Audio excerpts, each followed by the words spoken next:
Well, guys, we are back for another episode of the Liberal Asshole Show, episode 137. A very early one, but due to circumstances out of our control, we had to do the episode today after just watching Chiefs Chargers. So, what are today's topics?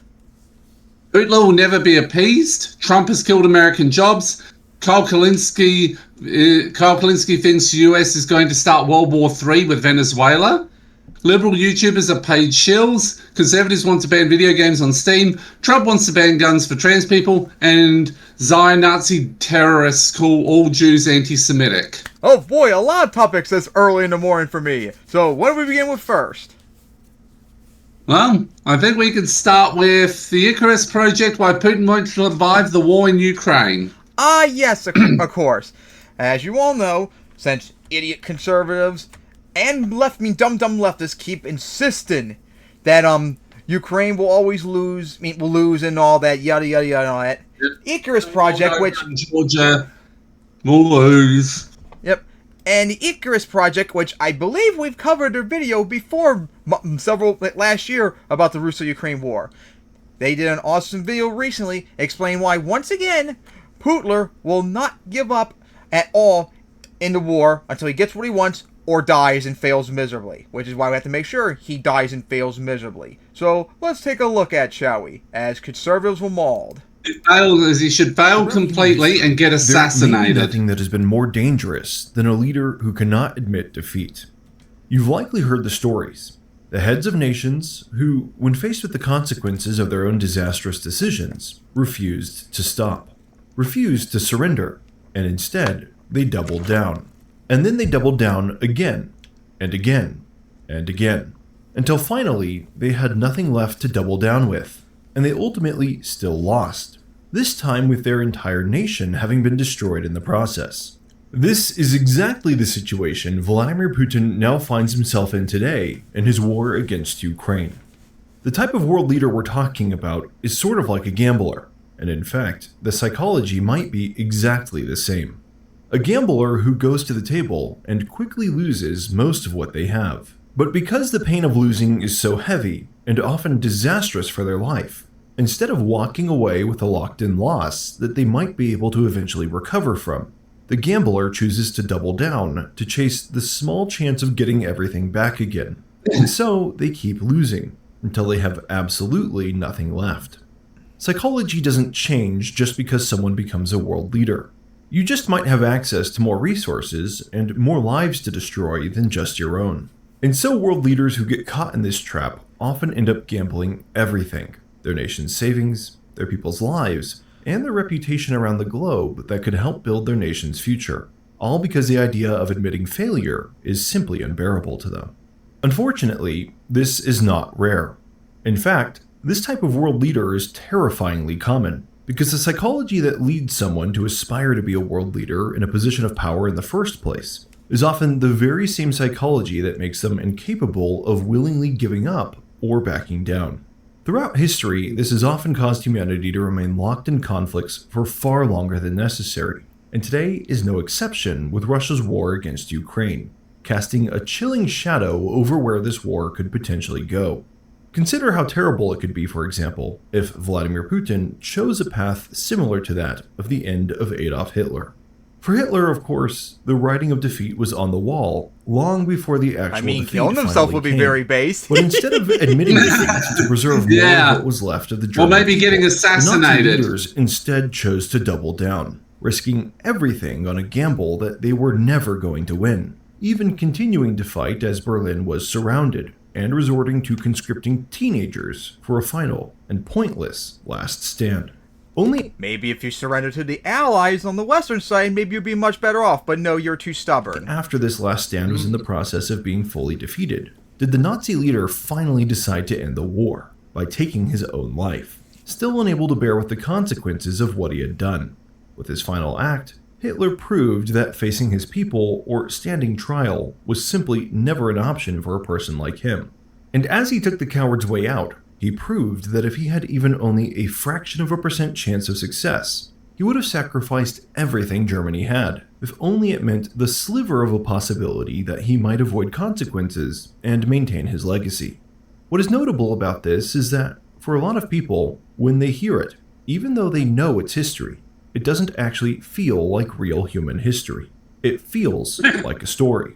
And so when faced with the same type of people in our own era, humanity routinely underestimates what they're capable of. And humanity routinely underestimates the willingness of despotic leaders to push their people beyond the point that logically makes sense, if they think there is even a chance of saving their own head, their own face, and their own legacy. These men did not get into power by caring about the people around them, so why people would think that they would suddenly begin factoring in other people's lives when it comes to the potential of them losing that same power is anybody's guess. And when it comes to today and Russia's war against Ukraine, the dark lessons of this psychology are especially relevant. The work behind today's episode was made possible by my sponsor, sorry, Incognito. no ads, just Everyone video. needs to understand. First, Russia is taking extremely heavy losses and is not achieving its broader objectives by doing so. Oh, you hear that, conservatives and dumb leftists? Did you hear that? But second, despite this fact, Vladimir Or is that just state propaganda? I mean, whatever stupid excuse Harry would make up, remember? Putin has still shown no interest in peace negotiations. CIA propaganda. let alone Yeah, in yeah. fully ending the conflict. Looking a little deeper, the only thing that Russia has achieved in their war against Ukraine is a massive 1 million Russian casualties. And the gains they have All made those in casualties exchange for those and high no costs change of have been territory marginal recently. at best, causing most analysts to openly wonder if it's even possible for Russia to actually win their war. No. Indeed, Russia now occupies less of Ukraine than they did in 2022, during the early stages of the full-scale invasion. And with each passing day, as Ukraine musters more support from Western partners, and makes further drone advances that will allow them to exact far higher losses from the Russians at a And of course, just recently Ukraine began production of their own domestic cruise missiles, if you didn't notice that, and long-range missiles too. far lower cost to themselves. This equation gets even more skewed in a direction that is not favorable to Russia. One would think that given these circumstances, Russia would take any opportunity possible to save face and declare any sort of victory they could muster. But despite this, when Vladimir Putin was recently offered to consider extremely generous peace terms by Donald Trump, peace terms that made most of the Western world angry at their extreme And generosity fuck you, Trump, for towards doing Russia, that. Putin turned them down flat. These terms would have officially recognized Russian control of Crimea, as well as currently occupied portions of territories in eastern Ukraine, along with many other significant concessions, such as excluding Ukraine from joining NATO. Conceivably, the Russian propaganda machine could have spun this as a victory, at least a partial one. After all, it would have solved their main stated reason for starting the conflict in the first place.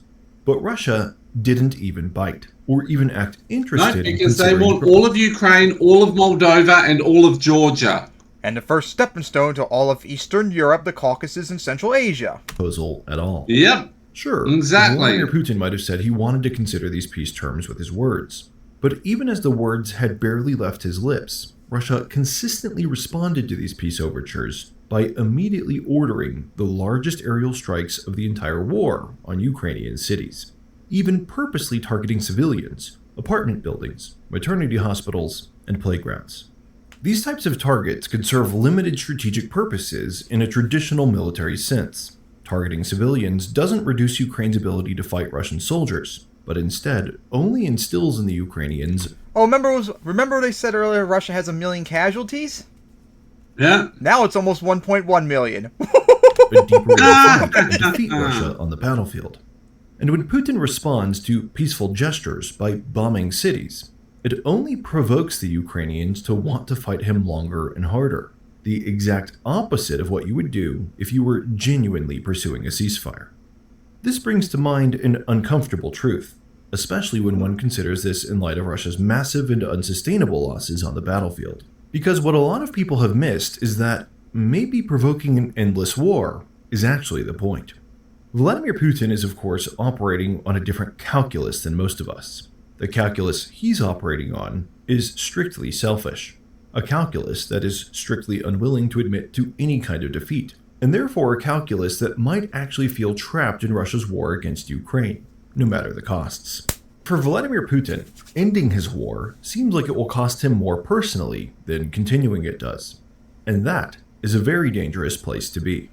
And we need to bonk into his head that no, you're not winning it and you're going to have to surrender. That's the end of it. Together, those facts point towards a narrative that many people haven't yet even considered. Russia's primary goal may no longer be to actually win the war, but instead to simply keep it going at any cost. Because for Vladimir Putin personally, the fact that Russia is at war keeps him in power and keeps him in a place of comfort where he continues to feel and remain in control. As far as Putin's concerned, it's not over until he says it is, even if all hope has long since been lost. There's a lot of aspects leading to this conclusion other than mere psychological speculation, and a lot of it becomes clear when you look at the Russian economy and recognize the catch-22 that Vladimir Putin is really in. On one hand, he's in a lot of trouble if he continues his war against Ukraine, but on the other hand, in the short term, he may be in more trouble if he ends the war, especially without a definitive victory. When in reality is he would immediately be saved if he got the war instantly. A big aspect of why Russia is in so much trouble from this extended war is that the Russian economy, and therefore Russian industry, have increasingly been moved to a war footing, with the vast majority of high-paying jobs in Russia now coming either from military pay directly or indirectly from the high-paying jobs that Russians can get building arms for the Russian war machine. This was, in part, likely intentional, and part of the reason that Vladimir Putin has offered high wages to the people in these industries is to make the Russian people feel something positive in relation to the war. As a shrewd politician, Vladimir Putin of course knows that people care the most about what is happening to their wallets, and that people will overlook and justify all kinds of evil if they personally feel better off financially. But that can be a double-edged sword when that prosperity then goes away.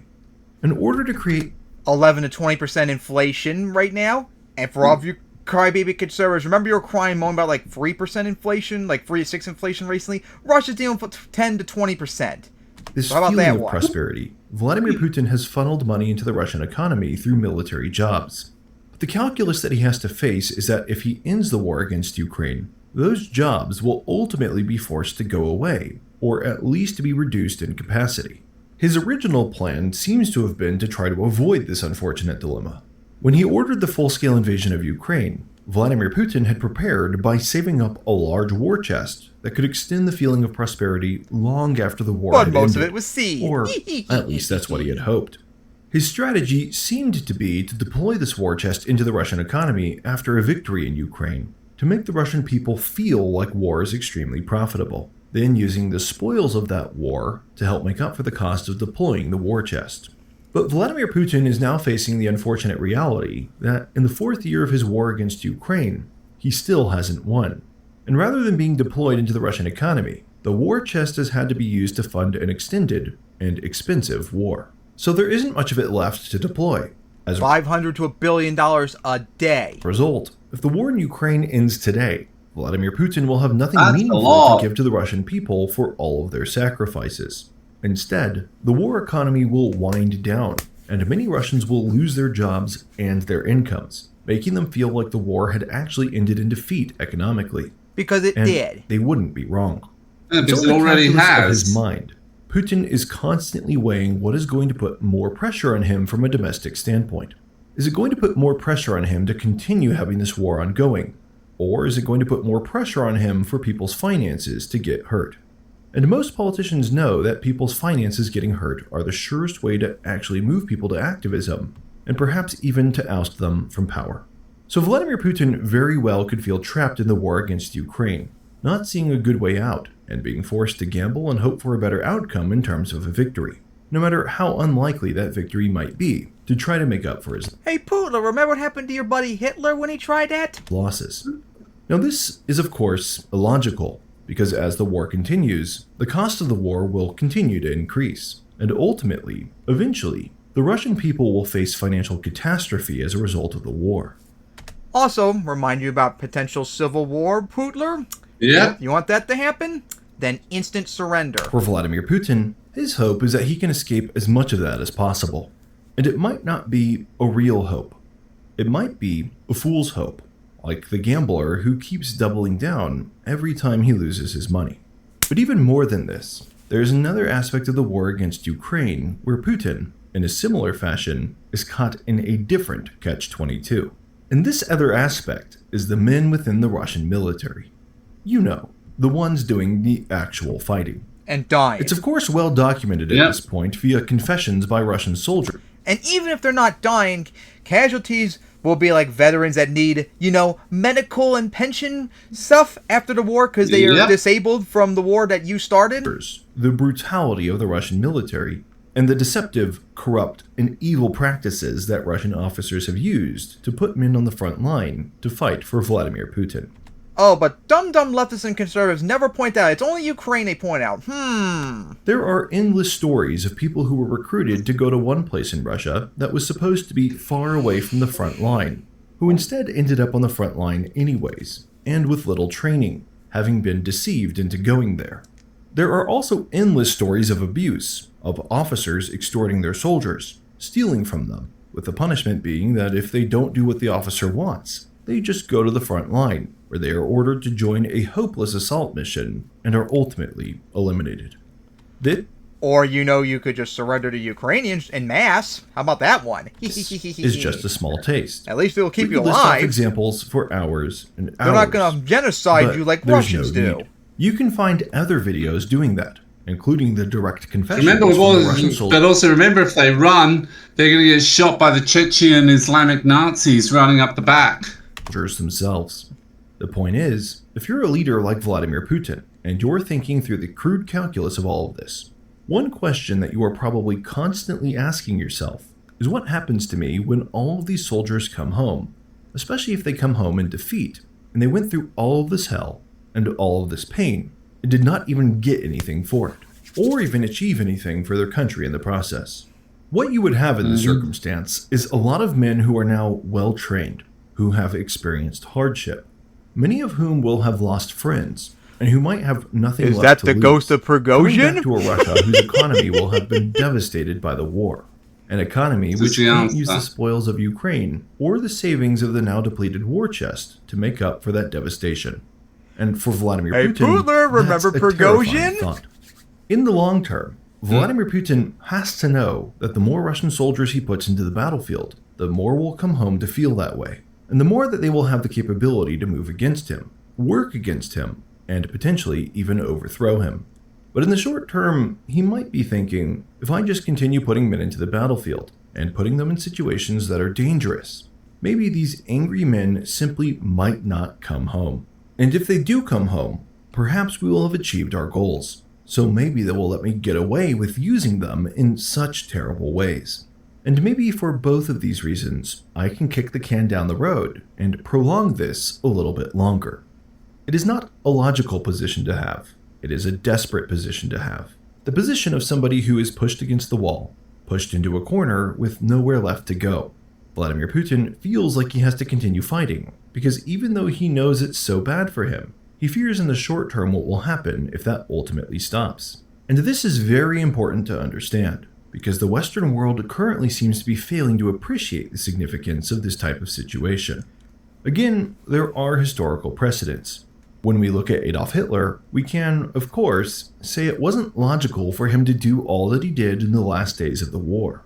It wasn't logical to keep pushing the German people. There was no chance that he was ever going to win. But to Hitler, it didn't matter. If there was 1% of 1% of a chance that he could be victorious, he was always going to continue pushing for that rather than admitting to defeat at any level.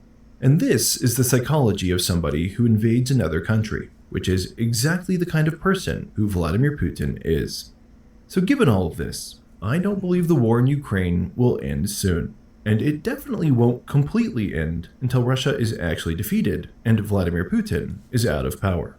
Vladimir Putin becoming ousted is probably the best possible result, because even though he will inevitably be replaced by somebody who probably is just as evil as him, at least that person won't be the person who started this war. And maybe they won't feel trapped by it anymore.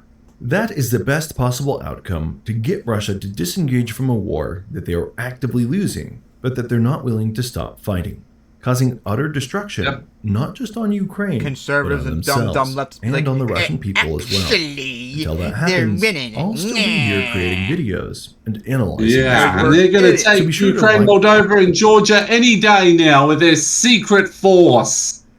The Wonder Waffle, that's how. So yeah, what you got to say about the Icarus Project's awesome video? Pretty accurate, honestly. So yeah, guys, you don't appease Nazis. You put bullets in their heads and you pressure them. Either you surrender or we're gonna kill you. That's what we need to do to Putler. All of the Western world, surrender now or you're going to die. That's the end of the discussion. Alright, so now, on to the next topic. Second one is Trump has killed American jobs. And good news for me, this Monday, I might finally get my first job. Let's go. But of course, Trump gets no credit for it. Ha ha ha ha. He'll never get credit for anything because he sucks ass. How about that one? But yeah, yes. remember all the dipshits that... the top of the Epstein list, so... Yep, he'll always be a pedo.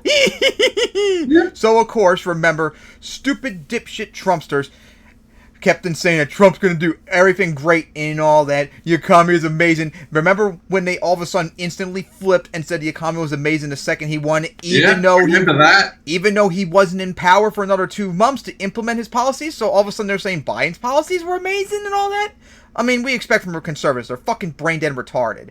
But of course, ever since he became in office, the economy's been dog shit, and I know firsthand looking for a job for 7 months. It sucks ass. And of course, jobs report's been terrible. It was so humiliating for Trump that he fired the person who covers the job report. And I wouldn't be surprised if he does it again because he's such a pathetic little cuck. So yeah, Dylan Birds did a base video showing how bad it is. And conservatives, oh, they're going to be mad about this because this is one base mailer that they can never humiliate or destroy. Only he destroys them easily right back. So Trump is doing everything he can after the court decision declaring his tariffs illegal. Your tariffs are illegal, so cope. There's a temporary hold before they'll get removed. Mold, sieve, dilate, L plus ratio. At the moment, go back to the Brooklyn Zoo, you fat ugly retard. Unilaterally, as chief executive, using emergency powers on and get raped by an orangutan. To France, to Germany, to all these different countries. All of them have been declared illegal because he did it unilaterally without the courts, and that it could not be declared that in all of these instances it was a national security crisis that created the impetus for the placement of these sanctions, especially since many of them were being placed purely because of the existence of a trade deficit. And with countries like Vietnam, you're gonna get a trade deficit. So it's been declared illegal, but there's a stay on it as the Trump administration has appealed the decision, and of course they did. Further reviewed.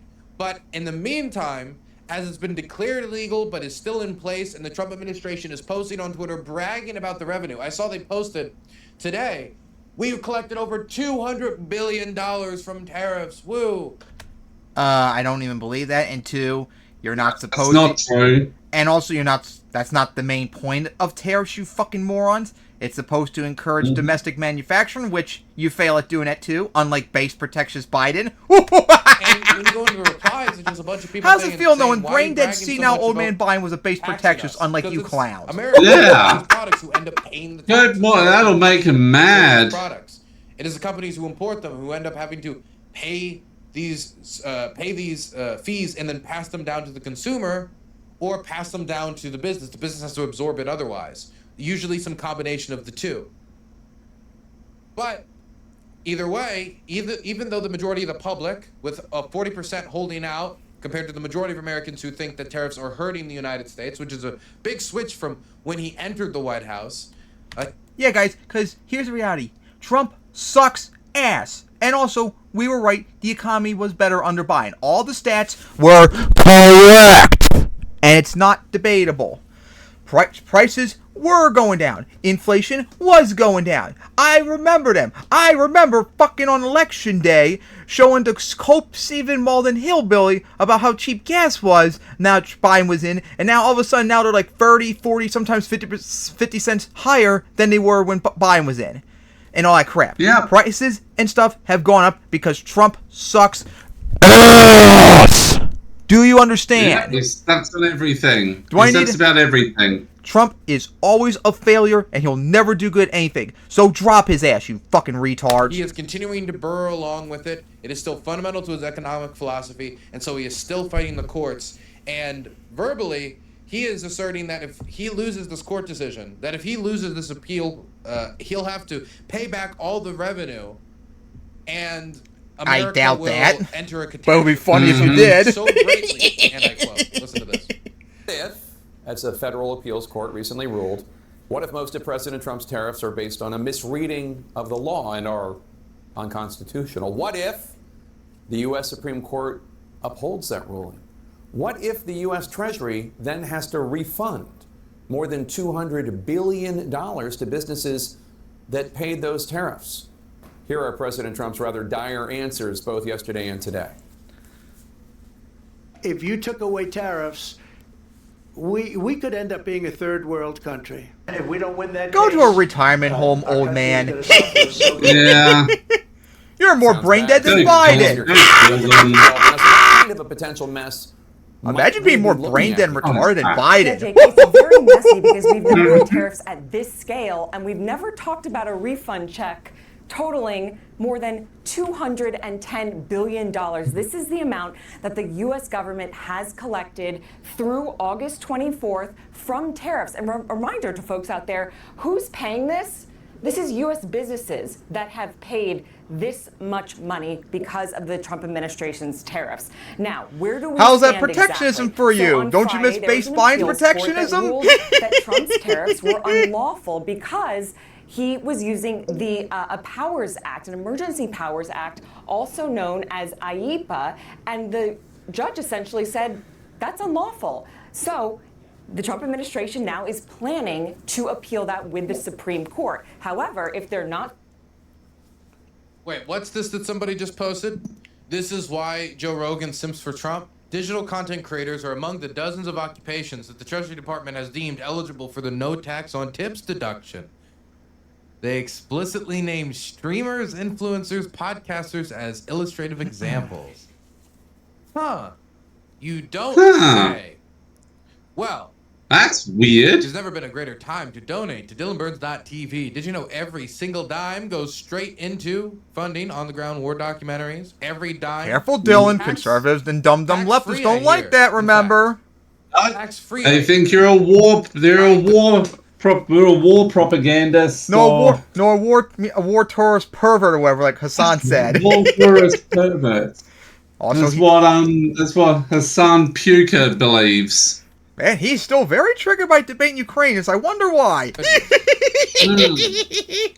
Isn't it? Oh yeah, so speaking of sad? which, there was some doxing scandal between Dylan and Hassan recently. If you heard about it, I haven't watched any of it at all though.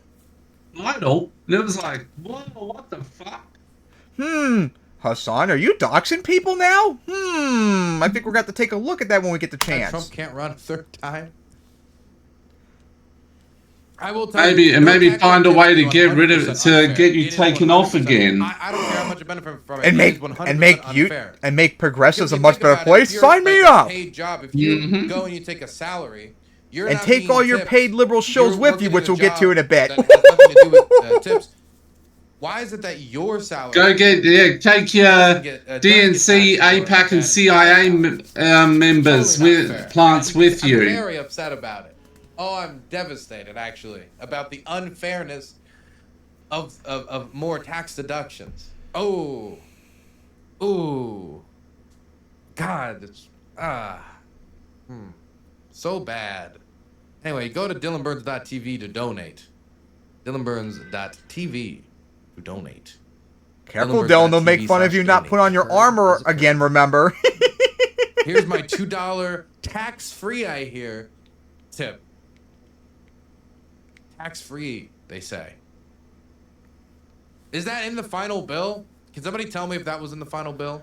Also, Dylan, could you debate Kyle soon on foreign policy and put him in his What about place? DoorDash We tips? need I that. think DoorDash tips also aren't Yes, we taxable. do. Or, I don't really, honestly, I don't know for sure.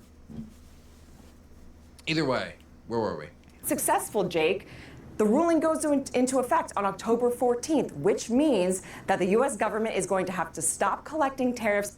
I mean, I understand the argument of how much of a mess will this make to return all that money.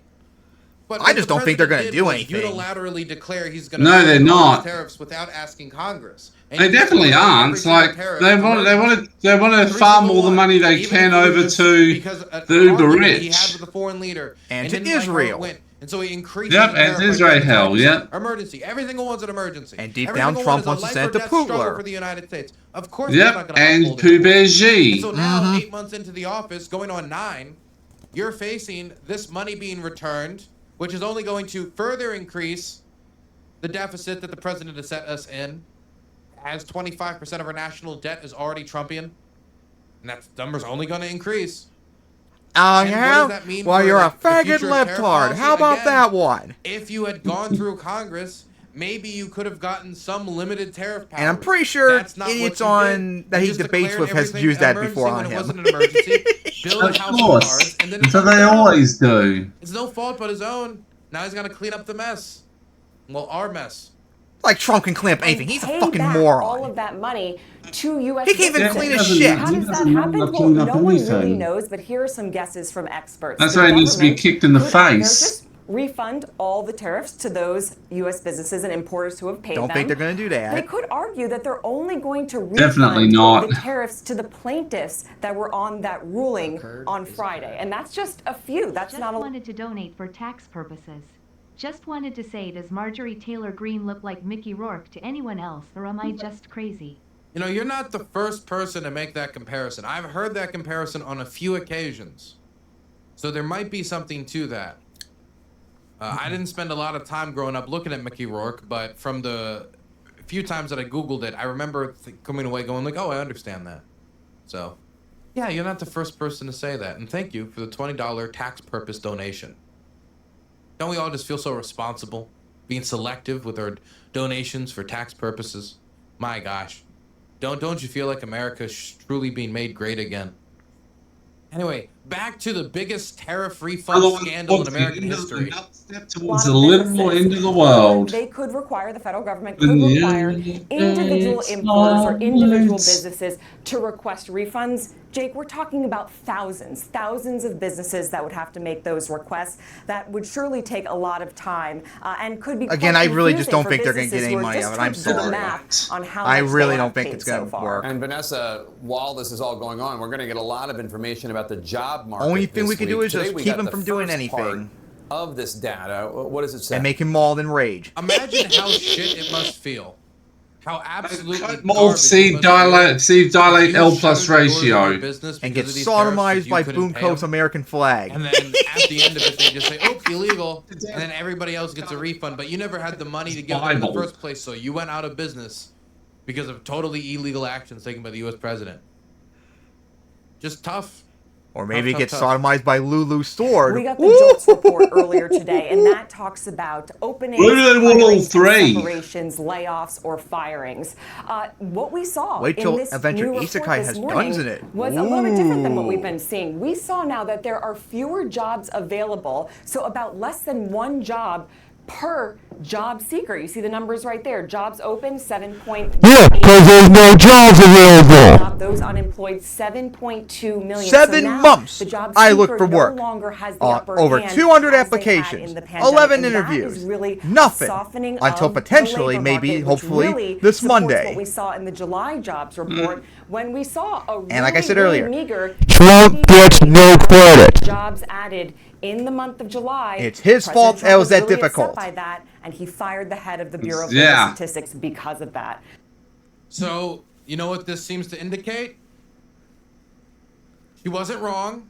Her statistics were right. And recession And now the territory, data has and it's all your continued fucking to fault, go you down fat the ugly list Literally. moron. Literal end of the She world. suggested, And that's now why there you are belong in a more retirement home. Unemployed people than there are jobs open. Which Next would to Joe be the Biden. trend, which Who's would be the somehow outcome a of million the times trend that smarter she than was you. pointing And by the way, this A is million time times we zero did is still this in over 4 years. zero. The last time And we had and with more, everyone making fun of you about unemployed people than dying jobs recently, was maybe he's in during better the shape end of the health-wise than pandemic. you. The jobs openings increasing. Where are they decreasing, Jake? Well, healthcare and social assistance. This is a category that has seen a lot of robust hiring. Maybe in 4 years, maybe you should let me take over your job. Fewer jobs down by more than 100,000 in retail and trade. I'll have great fun time triggering Trumpsters, sim monsters, and feed monsters as president. Retail, of course, people selling stuff off the shelves. If people are not coming to buy things because they don't got the money to, or because the price is... Oh, and look at that. Retail, the main thing I was looking for work for the last several months. Job opens are down 110,000 in retail in July. Gone up significantly, or because these businesses had to make cuts because of the new tax costs. That could make some sense. Or they don't want to hire one because they know Trump's a moron that's going to ruin everything because he's a fucking idiot. And he deserves to be mocked every day for being a fat, ugly bastard. Even if you don't get laid off, that might mean you get less overtime. Evil subhuman.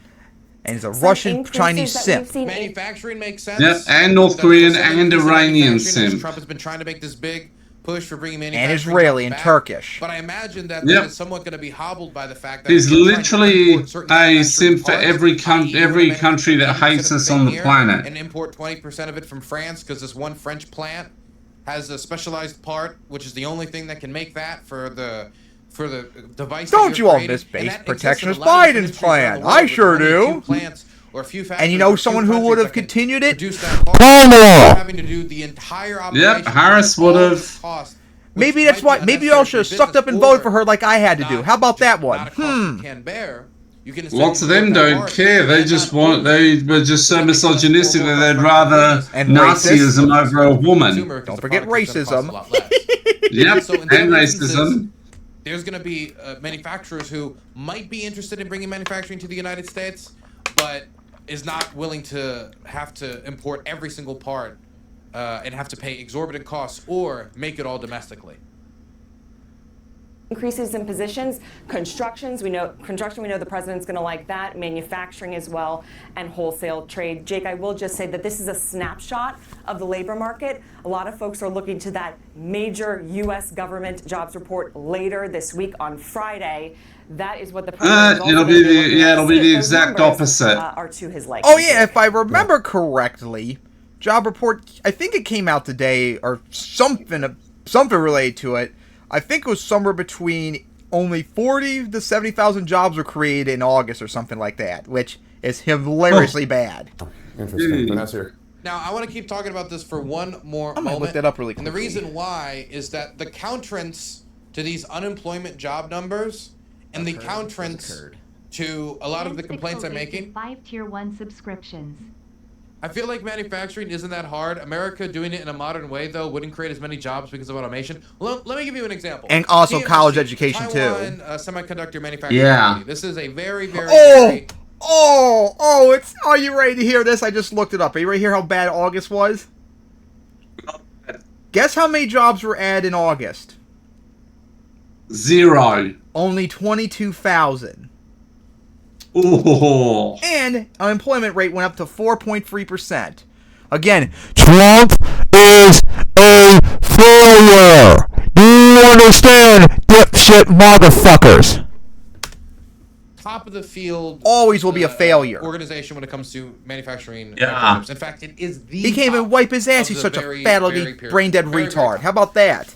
When they wanted to bring that manufacturing to the United States, I'm sure brain dead Biden could do that, though. In order to incentivize it, as Biden both wanted It'd take him 10 times the time, but he can do it. Give it an economic boost, as well as. And he can fuck Jill, unlike Trump can't fuck Melania because of his tiny dick, like he can't fuck Satan.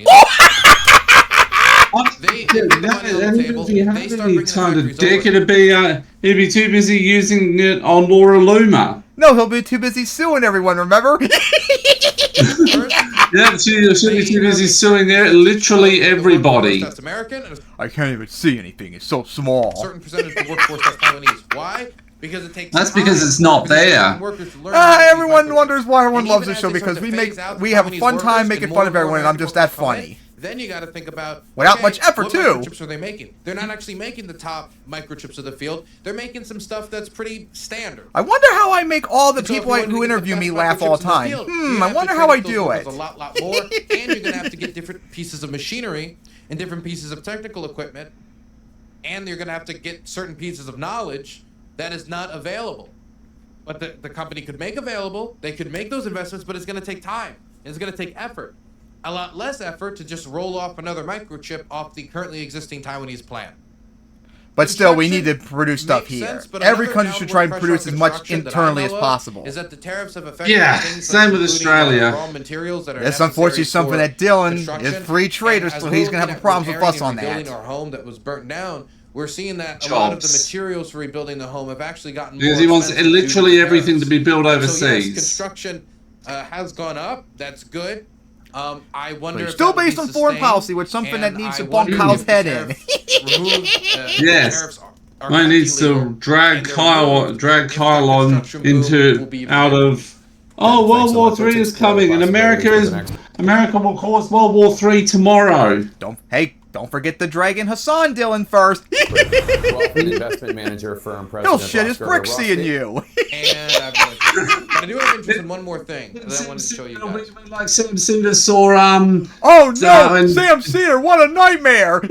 yeah, this is me. Oh no, Dylan We're talking Burns, about what a these nightmare. Hey, the Dylan, how about you find Hassan talking to someone, you work together and have a secret intervention in it so you can finally debate him. That would be so funny. We'll cover it if you do, That would please. be awesome. We'll cover it, please do that. Look, Yes. We'll even dedicate an entire episode of the Liberal Arsehole Show to it. Yes, and make Hassan squirm at how wrong he is on Ukraine. Yes. Oh, I didn't watch it, but apparently he made a fool of himself on Ukraine again recently. people born in the Of United course. States, Fucking idiot. those specifically, not I even swear, when we talk people on the about left, we immigrants, need to drop but his people ass. He's born such a in the United moron. States, they're doing better because of the deportations and because of all of these. Hassan sucks so much ass. I'd rather freaking Foch be the #1 progressive person, and I don't like him either. But he's way better than Hassan, and that's pretty sad. Dropping jobs and sales. And Vosh is I'm also starting to think that Hassan's a CIA agent as well. Deportations are taking Him away and Jimmy Dore construction working jobs together in and Horseshoe taking Theory, and away people who are working construction jobs, ooh. leaving them for native-born Americans. Now, I disagree. We don't with the seem economics to of this. we don't I seem think to have a these lot people of consume super popular goods people that who consumer, aren't seemingly buy CIA local agents. markets, go pay the As we'll barber get get hair. to These types of next things in the add to next local segment. economy. They have to pay taxes. Come in on, other Kyle, ways, why? And they can contribute to your local economy in other ways. And just by deporting these people, it's not as simple as Because he minus thinks one because immigrant plus one he's job. drunk It's the also, Hassan okay, well, Kool-Aid now on their foreign income is policy lost. They're and not thinks spending that here, America here, can here, do here. no right, And so and therefore we that need to downstream support effects China and Russia downstream and effects are advocate being for had, not 100 only million on Americans to be subsectors that rely killed. largely Or on maybe migrant we need to be the labor. #1 For progressive example, YouTubers. construction. I know the shrimping industry, for example, relies highly on Yep. migrant labor. And then I can but use also all that for those ad revenue businesses to that fund my service Blossom in migrants Summer. in everyday life. Spare So, some for it's not me. as simple as I've got just things I want to supporting build up. these I've got to people. build up as well. That'll If we take look at money. the data, Exactly, whether and or they'll not be you jealous believe that they me or can't not, make or you anything agree with good. people, maybe I'm wrong, but the data seems to indicate that, Oh, yeah. number one, Oh yeah, look at that. U.S.-born employment is not improving. In fact, U.S.-born So this graph, because Dylan unfortunately has it cut off a bit. I saw it somewhere else.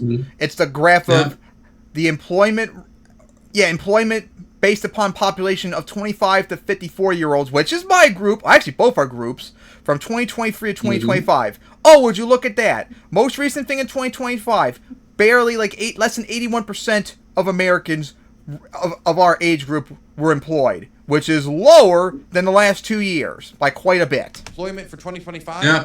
And I'm talking about people born in the United States, not people And I know firsthand experience against all you who people. worked in the United States after moving here.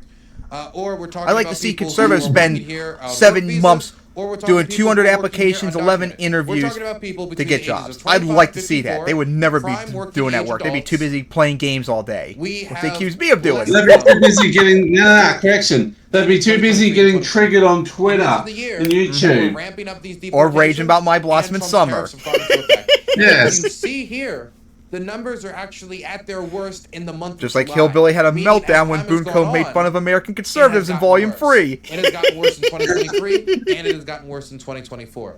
So, it might Just be wait one till thing to talk Volume about 10 it was when stagnation. Mitsuru It might makes be fun one of thing to Trump. Talk about any other economic issue that could be contributing to the slump. But to say that these You deportations... should release you should have a brief one-shot where Trumpist comes to, two Trumpists come to America. One gets sodomized and killed by Buko's American flag, and the other gets beaten to death by Ika's Bible.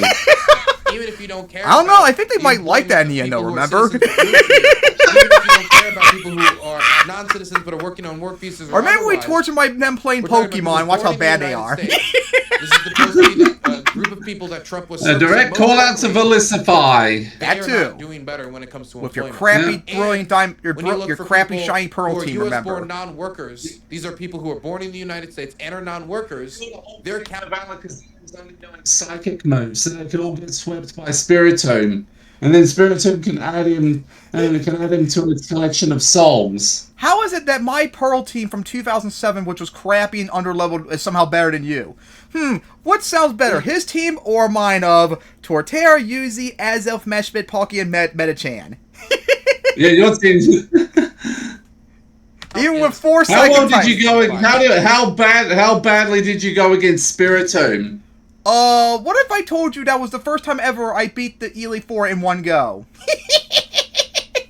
Unlike Furry Retard, who rage quit his stream when he lost to Cynthia. Not just by 100,000 here or 100,000 there, by about 2 million more. Who do you think's a better Pokemon player? People plus 16, above the age of 16. What? You only by a massive margin. Unemployed. But I'm a retard, remember? Past 92 million people. Velicify is brain dead. You're actually base. 2023. As brain dead as Trump? You could say that we haven't exactly entered an employment crisis, but we have more oh, so fun making people fun of than you there are idiots. Jobs. We have more people unemployed.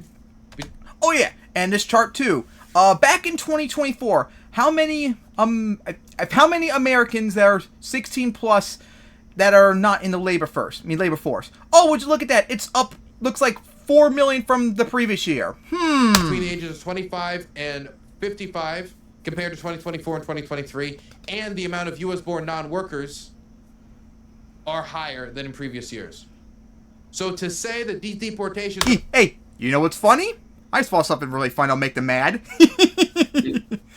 Conservatives are as weak and weak and sliced up as the Chiefs' defense was when they faced the Chargers in Brazil tonight. For helping people who are born here, native-born Americans. They've got worse stats than a Wimpod. People who, even people who moved here and became citizens. The Chiefs' defense reminded me when they got obliterated by the Eagles in the Super Bowl. That's correlative with these deportations.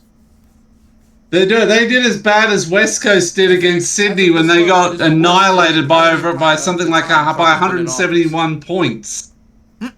So, right now, the job numbers are not in crisis, but the job numbers are seemingly and they're probably still jealous of my Falcons 7 Super Bowls. So they'll always be jealous of that. Moving forward, I'm still very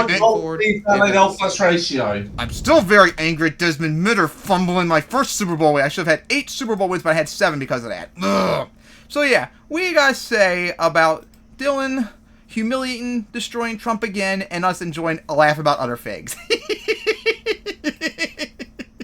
Because Trump is a fucking moron, and he sucks at the economy, people. Aim for your head, understand? Oh my god. Alright, so what's next? Alright, next up on the list is Carl Kulinski hating the US because it exists.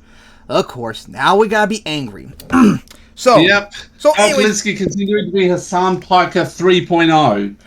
And I saw this video today, like a good chunk of it I agree with, but then he goes a little too silly on this. Oh, he gets pretty silly. So anyways, this is a continuation of the US-Venezuela standoff recently, which we covered last time, where America had war on Venezuela, threatens to nuke it. Threatens to nuke Venezuela because of because there's one person who has had one drug in there. Yeah, so, of course, like I said before, America had 4, I think it's now 10 ships in the international waters, may I remind you, international waters, which is allowed, not in Venezuela's territorial sea, out in international waters still, with like 4,500 Marines, and Kyle acted like this is going to be like War of Venezuela. That force is way too small to really do anything of the sort, so don't freak out about that, Kyle. How about you wait and see what happens? Well, just recently, American Navy destroyed a ship, a dinghy, that supposedly had Venezuelan drug smugglers and such. And personally, I'm kind of indifferent on it. I don't really care. Come back to me when they actually shoot at a Venezuelan ship or whatever, that like a Venezuelan Navy ship, that's when I'll have a problem with it. But I don't really care that much about drug smugglers being killed and whatever and such. But Kyle, oh my god, he acted like so weird, and he said really weird, dumb things about it. It got really annoying. So let's go watch this in Mauled.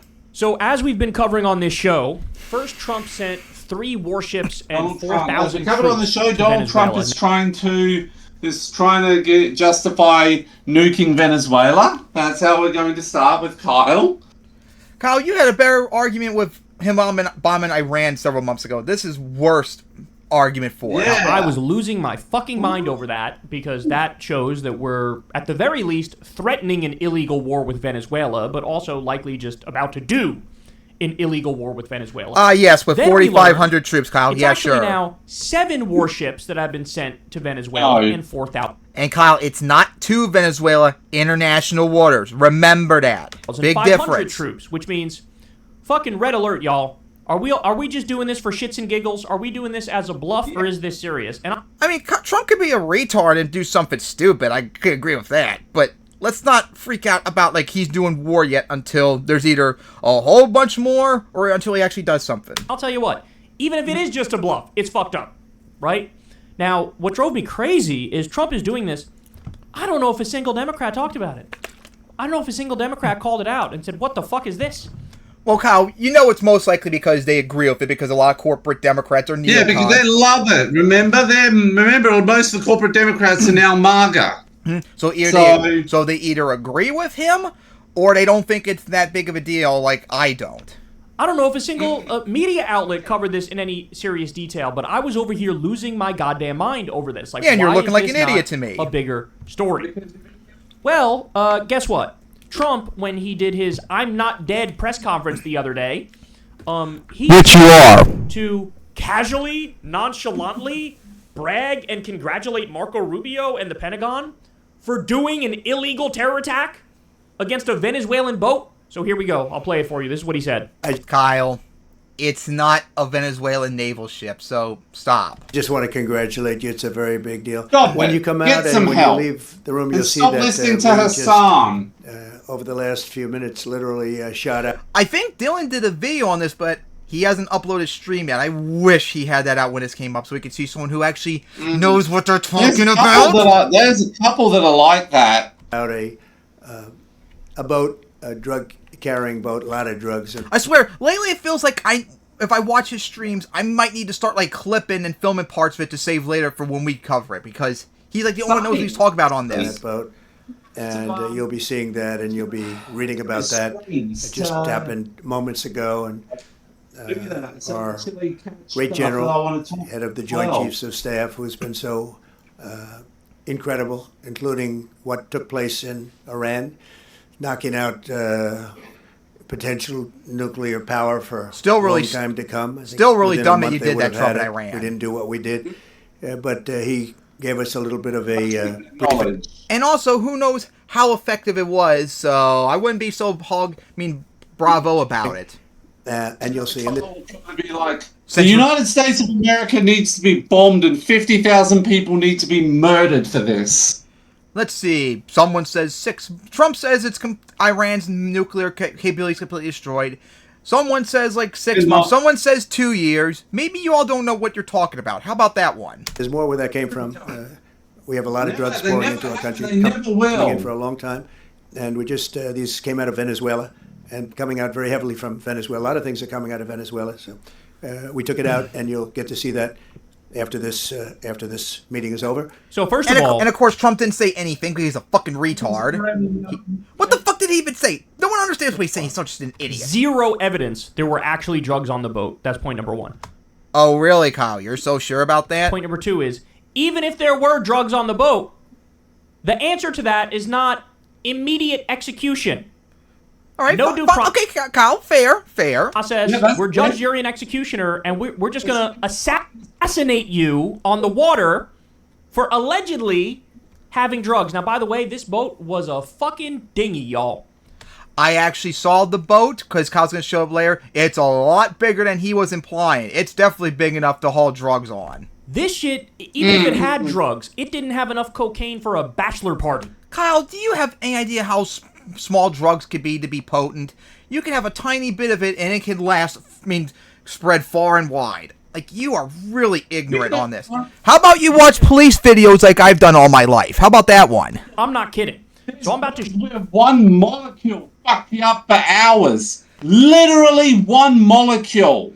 How about you watch Cops, Kyle? You'll see all the drug busts they do, and cars and wherever they have bag upon bag upon bag upon box upon box upon box of drugs that are worth like millions of dollars. That could probably last forever. Show you the video right now. Yes, so this is I Marco also Rubio. remember though that show was that's ended recently because it was glorifying violence against black people in a few too many places. So Kyle is showing the tweet that shows the boat. Based upon who I think I see the people on it, based upon my guess, I would say maybe the boat in question is probably maybe over 50 feet long. Rubio tweeting this. Like, that's about huge! It. Ready? Here's the video. You're going to have to watch the video. 50 feet? Actually, I could probably take a picture on my phone to show you, because I'm barely seeing the people on it, and based upon their size of the people, it looks a lot bigger than Kyle was implying. Yeah. Look at how small let's that take boat a is. look. That's like a tiny fucking fishing boat. Kyle, that boat is not small at all. Have you been on boats? I have. My dad's owned a boat before. And I got the picture. Let me show Send you. it over. You might barely see the people there. See them? Yeah. Okay. Does that look like 50 feet like I predict?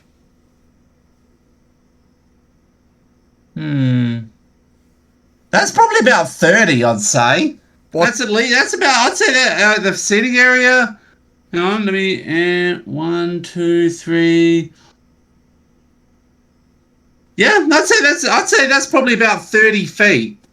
I'd say 30, maybe 35.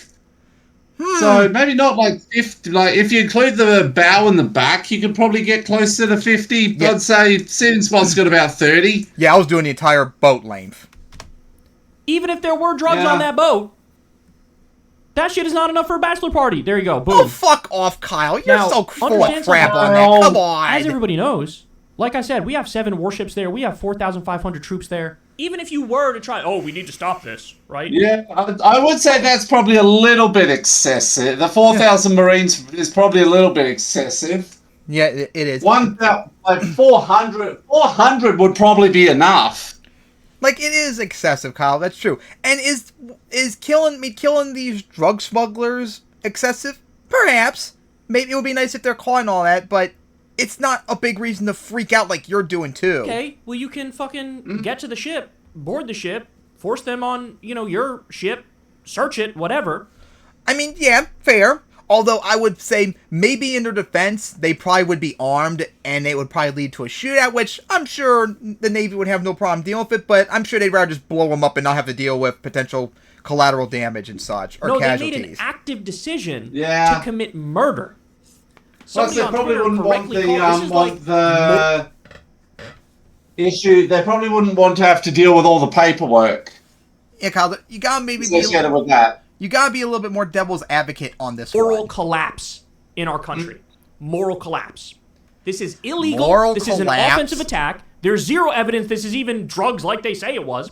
And even if it Kyle, are you like trying to imply that this is like a Venezuelan naval ship? Because it's not. was drugs, this Because nonsense, the you US would is just trying. assassinate people. What's even Remember fucking the US has punishment been trying for smuggling to a tiny- And yes, I know. kill all Venezuelans for a long time. So And yes, Kyle, we know. Justification. And yes, Kyle, we know Trump wants to overthrow Maduro and all that. We know that, agree with that, understand it. But right now, so far, this ain't it. Any amount of drugs into the country. 4 years in prison or some shit, and you illegally assassinated innocent people over this? Kyle, drug smugglers are not innocent people. What the fuck is wrong with these people, bro? Seriously, what is wrong with these people? So as Ryan Grimm said, U.S. Naval Armada taking on a dinghy while the IDF opens fire daily on starving people at aid distribution sites. Two nations of terrorists and cowards who deserve each other. I see no other correct conclusion except that. Israel Mostly, is I a agree. terrorist state. They are a terrorist Although state. I would not say that they're necessarily on that boat innocent. I think that's a little way out there. But by and large, agree. The United States is a terrorist state. This is terrorist state shit. That's what this is. Another good point that I wanted to point out. I think you here. can find Tommy other Heater says, examples of Trump America has being officially terrorist than merged this. The war on terror and the war on Done drugs. way worse. America's done a lot worse than that. Could go wrong. That's exactly right. So we had the war on terror under George W. Bush, where, okay, under the guise of fighting Al-Qaeda and the Taliban, we're going to be able to bomb wherever we want, invade wherever we want. The rules don't apply. Fuck international law. That's how we treated that. Now, we're taking the war on drugs and merging it with the war on terror. And so what they're trying to do is designate every single person involved in the drug trade as a terrorist, which then they in turn say gives them the right, hey, we can murder whoever we want. We can murder whoever we want. If we just accuse you of being involved in the drug trade, we don't have to show evidence. We don't have to prove anything. Yes, we can just murder you. Can a million troops to bomb your country into prehistory. And as I pointed out, even if you did prove this person is involved in the drug trade, that's not something worthy of fucking execution. This is mental. So make no mistake about it.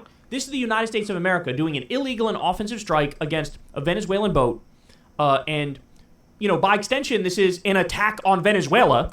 Oh, no, Kyle. No, it's not. No. And their sovereignty. It's not attacking Venezuela. We'll get into exactly why this is happening in a second. So first, let me show you this. God, Kyle. AFP news agency says Venezuelan President Nicolas Maduro we're still in said Burns Monday when you need 'em. that 8 U.S. military vessels with 1,200 missiles were targeting his country, which he declared to be in a state of maximum readiness to defend itself.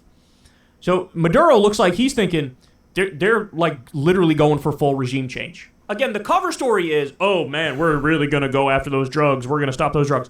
What's actually happening behind the scenes? Well, we know in the first term, Trump already tried to do a coup of Venezuela. I don't know how many of you guys remember this stuff or follow it. Mainstream media didn't talk about it that much. We talked about it a lot on this channel. But Kyle, we covered it when we covered the last episode. Like this guy, Yeah, Juan we Guaido, covered that. they pretended like he was the president of Venezuela, even though he's not. He would invite him to all these like international events with other world And we're leaders not and have him dumb fucking on this meander issue around like you are. Like he belongs there, and he would act like, oh, I'm the. They would announce him. Russia and China good. You need to have Dylan Burns sodomize your brain. Maybe that will finally help you. As the president of Venezuela. Meanwhile, he's not. So they did this. Or maybe weird Anarchy thing where can like, do it. They tried to do a coup, and then they just pretended like it succeeded when it didn't, right? And what? You keep breaking up. Probably wanted more do that with Crystal than Kyle. So that was the failed attempt in the first term. And now in the second term, it looks like they're just like, fuck it, let's do a regime change. Remember Let's go Florida all man in. attempts to So what overthrow the happened? Well, Venezuelan government? Marco Rubio, of course, is the Secretary of State. He's been yearning for regime change here. So that's one thing which could help lead to why they're doing this policy. But the other thing is a guy by the name of Eric Prince. Now, who is Eric Prince? Eric Prince is a mercenary fighter who ran this group called Blackwater, this mercenary army. It is a Christian fundamentalist fighting force that was used in Iraq illegally. And in Iraq, this Christian fundamentalist fighting force ended up that's because we murdering already know all the Muslims stuff I was going to say right here and and agree with it. doing what was called the Nisour Square Massacre. There were a bunch of innocent Muslims in a marketplace, and Blackwater soldiers showed up and started gunning everybody down left and right. And they were actually found guilty of war crimes. Trump pardoned them. So they did war crimes, found guilty, Trump pardoned them. Eric Prince is, I believe he's the brother of Betsy DeVos, who was the education secretary, I believe, in the first term. And so he runs in these high society circles. So he has been whispering in Trump's ear about Venezuela also. Let me give you a breakdown from Mind. God, I can only imagine how bad Kyle will be if... He's on the Epstein list. I can only imagine how bad Kyle will be on this if Venezuela decide to be really stupid and invade Guyana. Oh, God. Oh, man, I can only imagine what excuses he would make. Or here's what they say. Enter the Prince... Brazil are going to be bombing Venezuela into the ocean. And if they did invade Guyana, it would be based to intervene and stop them. And then Kyle and all the idiot dumb blacks would be like, no, let them take over Guyana. International terrorist Eric Prince was deeply involved in El Salvadoran dictator Nayib Bukele's CICOT becoming Trump's go-to foreign black site and has been pitching himself as Trump's operations manager for mass deportations for several years. So that's interesting. This guy helped convince, hey, let's send people to this concentration camp in El Salvador. He continues, including a plan earlier this year that sounds suspiciously like what the DHS, ICE, and CBP is planning to do with nearly $200 billion allocated to them in Trump's big, beautiful bill. And then he has a bunch of headlines here about that. He continues, Prince has a very long record of showing up in countries to agitate for often violent change in government so he can make money in the aftermath. Now he has a new Blackwater, Vectis Global. So that's the new Blackwater. They changed the name like 4 or 5 times because they're international criminals. These are terrorists. Okay. Vectis Global to muscle back into the mercenary business. But Prince has a special hatred for Venezuelan dictator Nicolas Maduro and has been agitating to overthrow his government for at least 6 years. In 2019, Prince pitched a plan to topple Maduro with 5,000 contractors, costing $40 million, selling it as a quick, clean intervention that wouldn't burden U.S. troops. Last year, Prince launched a massive psychological warfare campaign in Venezuela called us-venezuela to oust Maduro. To add to the concern about the goals of this operation, the Pentagon is now under the control of theocratic misogynist Fox host Pete Hegseth, a close friend of Eric Prince, who was instrumental in getting Hegseth the top job at the Pentagon, despite Hegseth's total lack of qualifications and character. So, this is what he's trying. So he's got his puppets in there.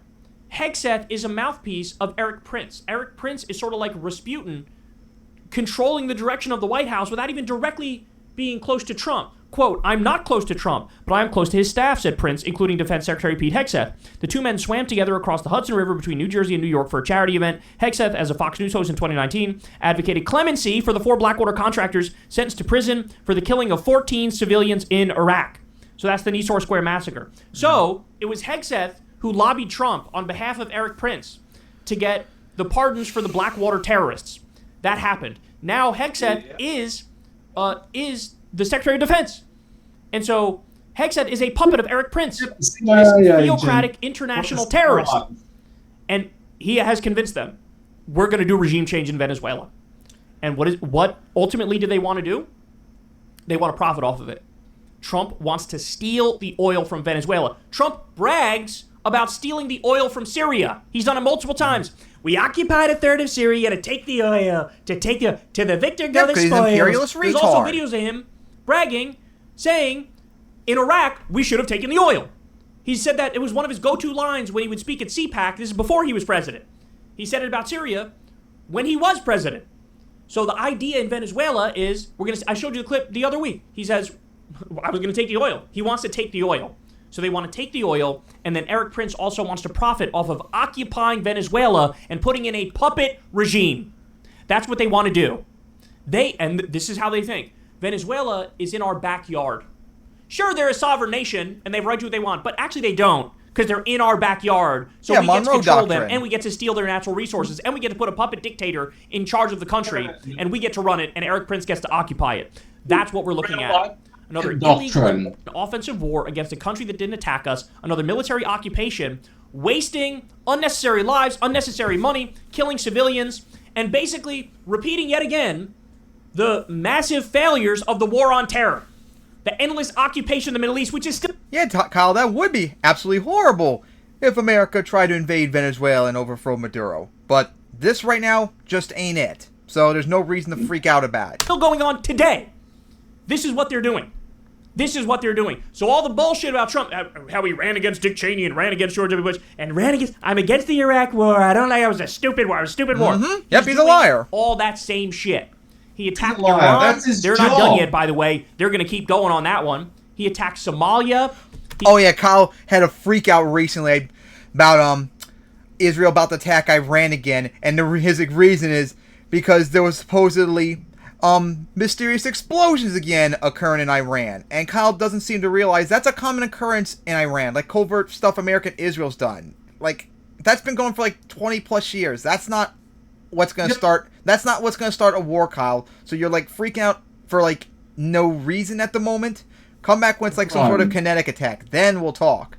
But covert mysterious explosions, or like Sputnik, that virus that destroyed a bunch of their centrifuges like in 2010 or whatever, that's the normal shit that they always do. He attacked Yemen. You think he's done? He's going to go after Mexico, Venezuela. He might even actually make a move on Greenland. He might actually make a move on Panama, like he said he would do Canada. at the beginning of his term. Yeah. This guy is a fucking... Mate, he's going to try and make moves on every country on the planet. He wants to go down in the history because books. Because again, he wants the only two countries to exist on the planet. America and Israel. Don't forget his butt buddies in Russia and China. Well, one of the good ways to go down... Maybe he wishes... I think he thinks he's playing Age of History free, only he sucks at, unlike me. History books is to expand our territory. Right? Actually, Steve... Reminds me I need to get back to my serious save. Panama. He wants to be the big tough guy. Me who has almost all of Syria, almost all the Middle East and Africa as my puppets. Total lie. He keeps starting new wars. This is dangerous as dangerous can be. Kyle, there is no war right now with Venezuela, so stop. Just stop. There's no war with Venezuela. At least not yet. So don't freak out about it yet. And also, let me go give that video a dislike, which it deserved earlier for your freak out. And likewise with Iran, yes, started it, but right now, nothing is going on right now. And hopefully it'll remain that way. You need to not freak out about nothing every single second of the day. So yeah, what you guys see about Kyle's freak out about right now, I think, is no reason. Okay, Hassan. Yeah, really. That's my simple response. Like Kyle, you could be against what they're doing here, but it's not war yet with Venezuela. It's not attacking of Venezuela's ship directly. It's not a terrorist attack. It's not the US trying to start World War III to bring about the end times. Yeah, you need to calm down. Nothing like that. Be like me when Iran was bombed. I largely didn't care. Be like me when the Houthis got bombed. I didn't care. You need to calm down. Alright. So now, on to the next topic. More rationally. Yep. So next topic. And now, the big one of this episode. And that is this Wired article and the Sam Cedar video. This is something, because this is one we really need to nail home. Mm-hmm. And that is liberal YouTubers being shills for the DNC, APAC and the CIA through the group Project 136. So yeah, guys, remember what was it, last year or sometime few months ago when we covered the article about how many right-wing podcasters and influencers on YouTube were paid Russian assets? Well, yep. Apparently, just recently uncovered from Wired, there is another thing going on, this time with liberal influencers. And, as objective as we are, we must cover it. And, of course, I love the article. We really need to. I love the article I posted, and I can't even read it because I don't have a subscription to it. So, you might have to read it. But, of course, there was another group that was paying liberal influencers, the main ones being David Pakman, who we are famously do not like on this show, and Brian Taylor Cohen, who's really I never liked. If I've got this correct, is the Lauren Chen of this operation. Yeah. Oh my god, this is going to be annoying too, because my mom fucking loves Brian Tyler Cohen. I have no idea why. Oh, I know why, because he shits on Trump every day. That's all she wants. But yeah, I've got the same issue. Hang on. Basically all the dipshit liberals that we don't like are being paid off. And if I remember correctly, I've seen videos cover it, that they were offered like $8,000 a month to take part in a secret program. I found something.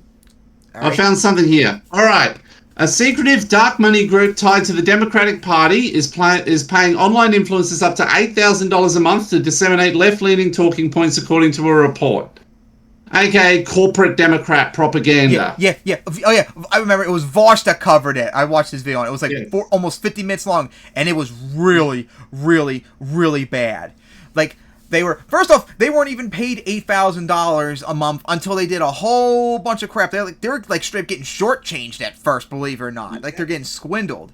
But when he covered it, they basically were like what you're saying. They were paying them to do corporate Democratic talking points, like how Israel is amazing and all that, and how the Democratic Party is amazing and all that.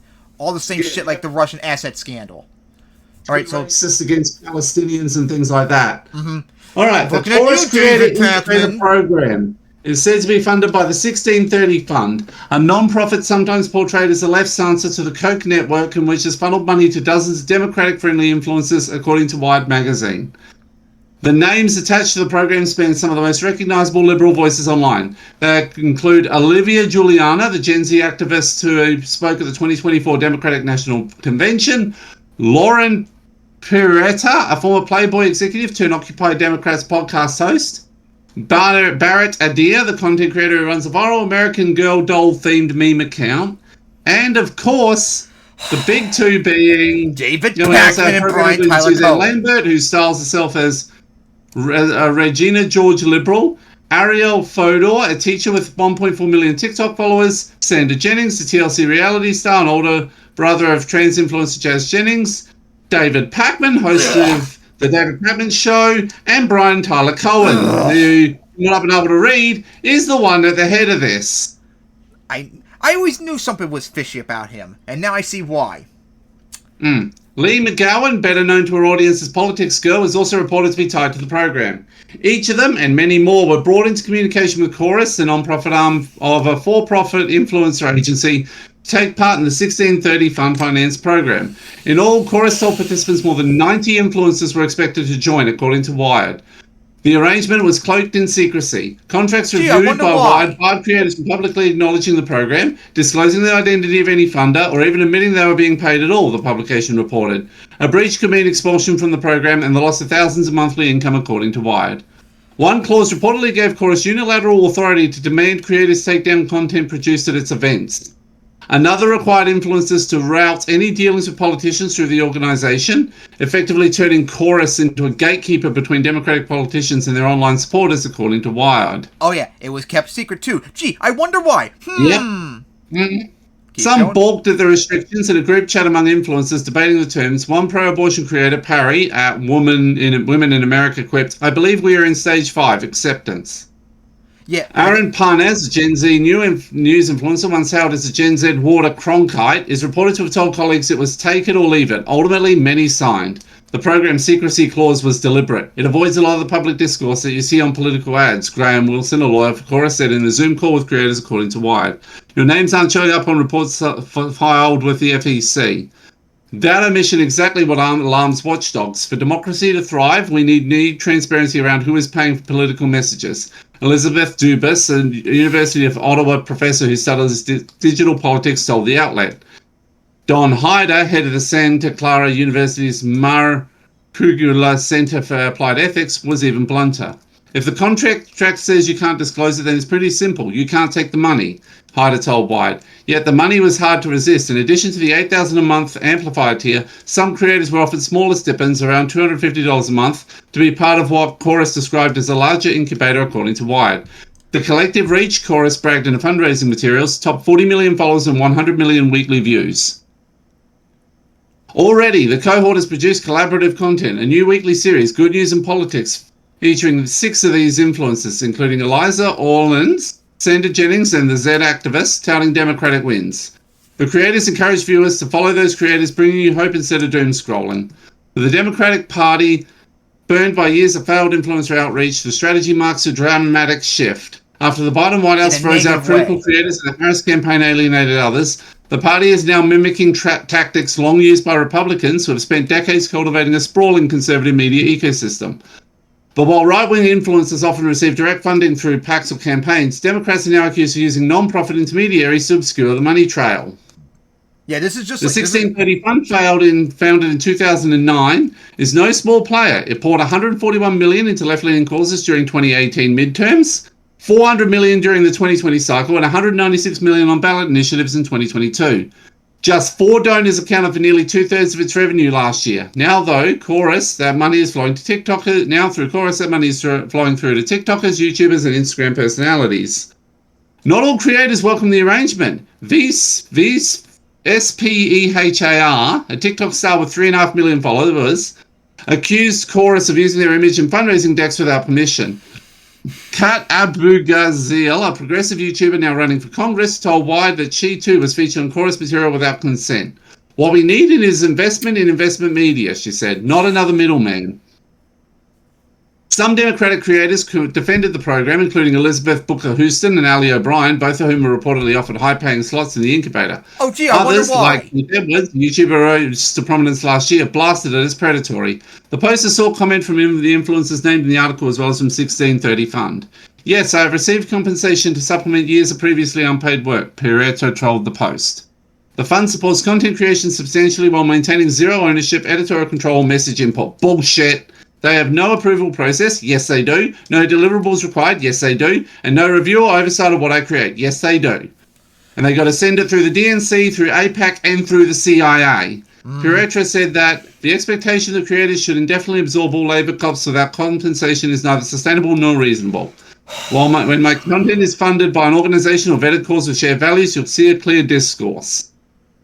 Yeah, bullshit.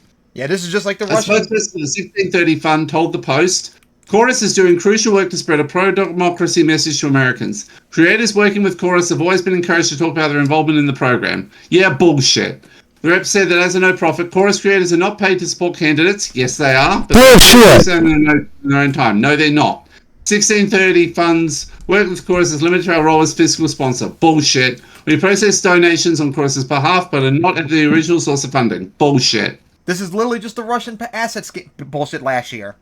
Exact same thing. Yep. Oh my god. Is there more? That's that for that bit, but I'd recommend going through Sam Cedar's video as well. Yeah, this is... And remember that both David Pakman and Brian Tyler Cohen are trying to sue the writers of this article for it. I was trying to point that out too, because they're a bunch of whiny Karens. Yep. And now I'm going to have to rip my hair out to try and make my mom stop watching Tyler Cohen now, but I know she's not going to listen. Let's watch this crap now. Taylor Lorenz had an article that came out in Wired that's generating quite a bit of buzz in our corner of the internet. Wired, one of the best publications right now, you know, broke all that Doge stuff. Broke the Jeffrey Epstein, there's metadata showing that they edited out minutes of footage of his cell in Adobe and that they left that in place. Like, I still think that story should have way more legs than it does. But conservatives don't like it because that means Trump's a Conservatives pedophile. buried it. The agent who did it left breadcrumbs. Most conservatives buried it. And show that they like they're doing right now, where they're trying to get jail Republican cell thing, names but out of the list just, entirely. You know, there's so much news, and that's what benefits. I remember that. The biggest side. Well, remember that. Yeah, I've said, as I've said before, I believe that Jeffrey Epstein was murdered.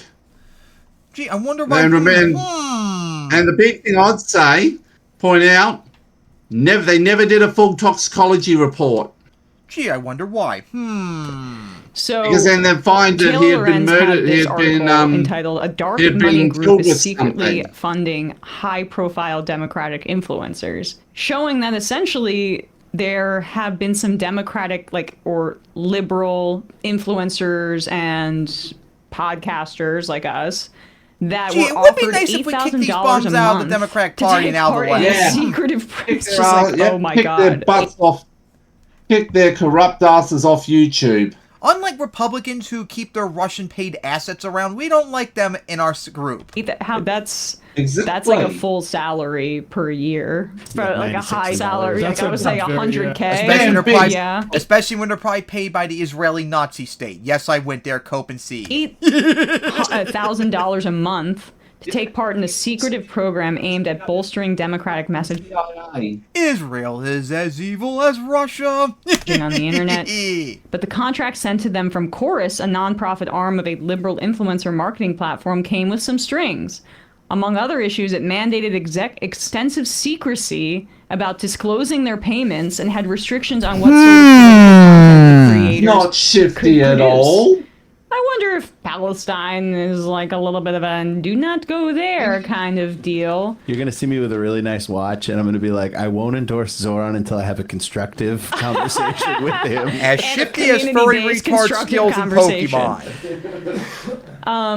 The folks that were, I guess, in this kind of group of influencers that this thing called the Chorus Creator Incubator Program, funded by a powerful liberal dark money group called the 1630 Fund. They included I don't know what that means.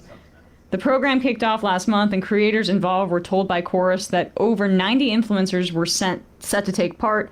Creators told Wired that the contract stipulated they'd be kicked out and essentially cut off financially if they even so much as acknowledged that they were a part of the program. Some creators also raised concerns about a slew of restrictive clauses in the contract. Like Foss Influencers point out. included in communication about the program, and in some cases on an onboarding session for those receiving payments from the 1630 Fund included Olivia Juliana, the centrist Gen Z influencer who spoke at the 2024 Democratic National Convention, Lauren Peretra, a former Playboy executive, I've never heard of her, hosts the Occupy Democrats podcast. At least it has Democrats in the title where you kind of know what you're getting. Who's listening? I don't know. Occupied by Democrats? Barrett Adair, a content creator who runs an American Girl doll themed pro DNC meme account. Here's $8,000 a month. Seems made up. God, I mean, and for a fraction of the reach that, like, I can't imagine that they're getting great Johnson and Dave Rubin and all them got. For their that's the extra sad bit. Suzanne Lambert, who has called herself a Regina George liberal. Imagine being a paid liberal shill. Fucking horrible. So you're both imagine being an asset of the CIA, an IPAC, AIPAC and the CIA. Ariel Fodor, an education creator with 1.4 I'm just so glad most of these people I don't know about. Sander Jennings, a former TLC reality star and older brother of Trans influencer I don't even know him Jennings, still. David Pakman, who hosts an independent progressive show on YouTube. David A. Pacman and Brian Tyler A. Pac Cohen and Brian Tyler CIA are the only ones we recognize. News. And politics, Lee McGowan, who goes by so the online moniker we Politics don't have them Girl on and our dozens channel of by and large. others. Thank goodness. According to copies of the contract viewed bad by enough having Wired, that Pac-Man on our creators show like signed, 2 the or 3 influencers were not times. allowed to disclose their relationship with Chorus or the 1630 Fund. No, or and now functionally knowing that they're being paid agents at of the all. DNC, AIPAC, and the CIA. Who's the most pro-Palestine person implicated in any of this? We'll have to try and make sure There's they don't show up none. as much as None, possible. exactly. Other than to make fun of them. Sort of even like socialist. Yep. Right. I'm gonna way to really piss David Pacman off. Compare him to Benny Johnson. Careful, he might sue us for that. We're not wrong though. We're not wrong. Oh, wait. You know what else he'll do though, remember? What? He'll call us anti-Semites. Yes, he will. Some disagreements We'll point out that he's the one being anti-Semitic because he's the one grouping all Jews in with Zion Nazis. If you take this kind of money, you can't sign a contract that says you can't disclose it at the very least. Like, straight up. Or you have to very simply lose the word independent from your marketing. Right. Because if you are taking money from people who think that they are supporting independent media, and actually there's a giant subsidy going to you from the donors and you know who is authentic? That's a huge problem. This fat retard That right here, implicates 17 us. years on That YouTube. makes Now, my one fucking dime to any industry influencer I got. And there's this sort of my growth posture is all of how legit. dare Taylor Lorenz. How dare you have questions about Oh, this? as How it dare is. you motherfuckers seriously debase this entire area by taking this sort of money and acting like this is nothing. That this is actually what you wanted to see. This is an incubator? You're incubating David Pacman? I think he's fucking incubated. Yeah, I mean, like, these guys were at the White House, Pacman, right? Remember you were posing already well off. You didn't need this. Just why? Joe Biden Why? and Olivia Juliana. No, I have no idea either. Same with Brian Tyler Cohen, who's even more successful, and he's the one running it. Was that because it? Like, at least the Russian assets had excuses because they suck ass, so they need money to be bailed out. You guys don't have that excuse. Just why? It was a lot I of don't the same get people. it. Was that the Are you that direct greedy? connection? It seems like it. It seems that was the direct connection, and you see them posing the photos with them, and Again, pathetic. Umish Voter, I think is the name of the account. A great follow for like election type Wouldn't stuff. it be funny if Hassan was on this account list? made this point that it feels like all of these influencers Imagine were if there he to was, and that would finally convince take him old down. people that Biden had young support versus trying to get young people. He seems to I'll give one point of credit to him. He seems to have just barely enough integrity that he would. I don't think he'd fall for something like he'd join something like this. Or he'll probably demand more money. On board with Biden. I thought that was such a honestly, good thinking about it, he'd probably be more the puppet master. He'd probably be in Brian Tyler Cohen's position. That are saying actually people don't care about Gaza. One People running don't like the Bernie whole Sanders that much. the or whole AOC. scam. Hey, we'll be exposed sooner because he's a moron. It's a slot scam. And we got a clip of Hassan that someone sent to Oh, us God. reacting to it. Why did they bring him I'm on? proud to Come say that the majority on. report. I don't think we were approached. I think he was one of the first ones to break it. Sam laughed Oh, at God. it. Why did Anyway, they before bring you him only have to endure about a minute or so, about a minute, 1 minute, maybe a bit more of that than Valve Hassan. That is. Would have never responded That to it is anyway. one- that And is- he's actually got one of those rare moments of clarity. In terms Watching of like, one moment of calling yourself that's a lot independent to ask media of and me. then taking a bunch of money. This was our same critique of TYT, who then accused us of being a part of this like So we have group. advertisers. Because How much Well, they're projecting because they're owned by Peter Thiel. paid to announce the connection on the show Yeah. as a part of the And they're advertisement. right-wing grift, too. And like, but that was their kind of branding of independent is undercut by the Peter Thiel money from both like these exploitative Medicare Advantage things and also Poly Market. So, but that's even somehow still more independent than taking money like directly from a Democratic firm and then saying you can't disclose it too, because it's one thing to read an ad for Medicare Advantage Somehow, and, like, it's like all right. somehow Ben Johnson is more fucking. This is like less fucking shady and shit than what David A. Pac-Man, the CIA agents, got involved in. Yeah, you guys don't have any excuse. At least conservatives have no integrity and they're poor, so they need to be bailed out by Russia. You have no excuse. Especially you, Pac-Man. You've been doing this for almost 20 years. No excuses. Yeah, same with you, Brian Tyler Cohen. Shady this Like, plan you're is, already but back. reading You're the ad. already backed by This is just a subsidy MSDNC. that So really affects your coverage that you're literally not allowed to really disclose. have no It's actually excuse. taking creators under their wing, so they know Trying how to make my properly mom post, stop watching that. Oh, thumbnails God, it's gonna be and annoying. descriptions that are going to get engagement. This So is just with about my best dad. practices, and I would love somebody to give me an $8,000 a month retainer to teach me about how If you to want do to, thumbnails. Mom, if you want to Please, see people shit on Trump all the As time, long as watch you don't have this to show say, because like, we oh, shit yeah, them all the actually, time and do it smart, unlike you. It's Yep. the people who But then she support won't get the Pokemon jokes and Palestine all who are that. responsible for what's going on now. So Hassan reacted to this. Here's his take. we're braced endurance mode. Say the normal people noted in the articles. Okay, Hassan. How about this? If I have to watch you for even 1 minute, you have to debate Dylan Burns. How about that? You know he's never gonna hear that. I know, 'cause he's a Karen. Defenders doing more their audiences turn on them. I think they're just like actively going to actively try to defend their honest intentions. They're gonna say like, no, we didn't do this because of money. We did it. They just gave us money for free, and you're stupid. And so I'm aware of Because remember, that. a lot of this stuff Oh, is God, just like Pac-Man parasocial. 2, But it a doesn't double matter whammy. because I want to make sure Really, my people? audience I got hears from me suffered for about this too, both of them. Now, the most important thing to say. Hey, I've already is had that to the say, if idea I have to behind suffer this through group them, so do you. is exactly what I've been advocating for years. Hey, I had to suffer through it earlier this I will morning. say, it's not very surprising to me, at least, that like there are a lot of left content creators on the independent media side, some of which are very popular, myself included. Chapo Trap House, Majority Report. At And I least don't think Cedar's these guys smart, went unlike to them you. At all. One must ask the question, why? Why is it? You know, perhaps it's because if you have a truly anti-establishment opinion, it's not just like marketing, then it's not likely that you are going to have billionaires that fund you through dark money groups so that you can actively demand that they no longer be billionaires. This is not happening. Left needs to organize independent media in the way that You're the not right has been independent, doing. David The APAC, left and the DNC APAC and CIA agent. I wonder if he's jealous that we're more independent than him.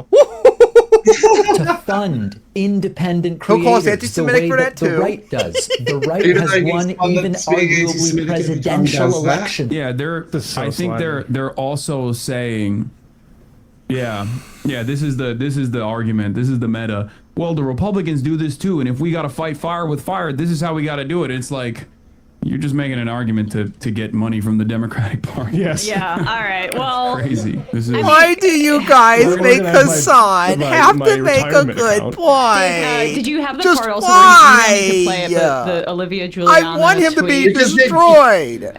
Okay, yeah. Just You boosted him, and I hate it. play a little bit more. I hate it more than I had to hear just him because it was talk. so funny to see.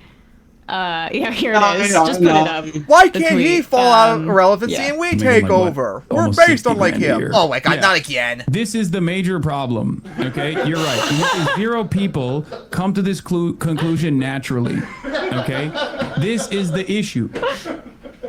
If the people that are getting paid by the Dems are saying shit like, Elisa Slotkin is becoming one of my favorite Democrats, like, you are just taking money from the Dems to spit back.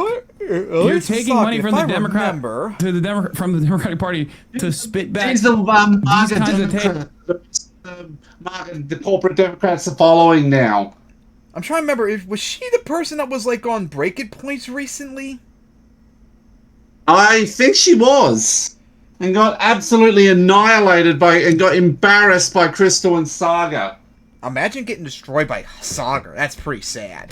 For absolutely no one. I mean, it's You bad know what enough I mean? Breaking And- Points, and it's Crystal, but democracy, Saga? Right. Ugh. I mean, we saw. Remember that the Vanguard guys talked about this. That they were approached with some like shady money. The Vanguard were approached and they turned Or it down. something. So they had more integrity than you guys. Yeah. How sad is that?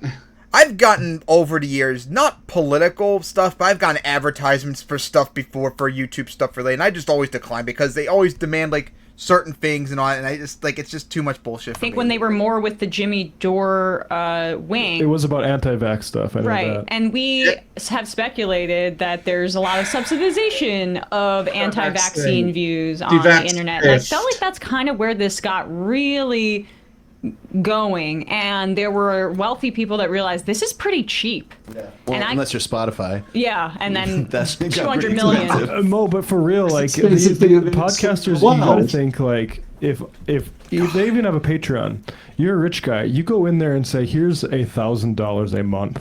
Yeah, that's all it takes for. That's nothing to those guys. Nothing. That's a lot. No, because Bob Pacman's got like 50 different fucking sponsors. And Brian Tyler Cohen has even more than that, probably. It's not just. Well, Brian Tyler Cohen's backed up by MSNBC, remember? MSDNC, remember? That's where he gets all his stuff from. Those emails go right to Yeah, we weren't approached this because they don't actually want to just organize the left. They want to elevate certain voices who they like what they say, and that's why it's not actually still a problem if, for instance, David Pacman would have programmed the exact same. Now all of a sudden he's got $8,000 more to play with from rich people because why? Because they like what he says, the way he says it about, or just avoids Gaza entirely. By the DNC, signed off by AIPAC and signed off by the CIA. I'm sorry, I'm getting repetitive, but this needs to be repeated and grinded into the dust. Looks like every time we bring up David Pacman and Brian Tyler Cohen, whoever these idiots are, we gotta point out that they're shills, like we do with all them with the Russian assets one. I'm just not gonna talk about it because people get upset during this genocide. Can't wait for Pacman. They know no better than those people. These guys are I can't wait for Pacman to go, I'm gonna fucking sue you, you anti-Semites! It mandated extensive secrecy about disclosing their payments and had restrictions on what sort of political content. Point out that David Pacman's being anti-Semitic by saying that creators could produce. That means they're dictating your content directly in the contract, and that is really bad. But the worst element of it too is that it had like if someone came with me with this, I couldn't accept on that. They're gonna try and make us like not talk about maybe pro-Israel, not like no. Democratic You're not gonna change our minds on that even if you pay me. Chorus no, fuck Israel. Is not. Sorry. You can't corrupt left media. This is not like somebody, a well-meaning leftist, like rich person. Maybe It's an apartheid state that's genociding Palestinians. How about that one? Basically how non-sociopaths get rich. Giving a bunch of money to outlets that they like to get their coverage more of a boost. That in theory could happen, although it really doesn't. I bet these people will be very mad. My Syria play from an Age of History Free. Remember, I made Israel and Palestine 2 states, and they're a puppet to me now, so they're working together with me. Happened much.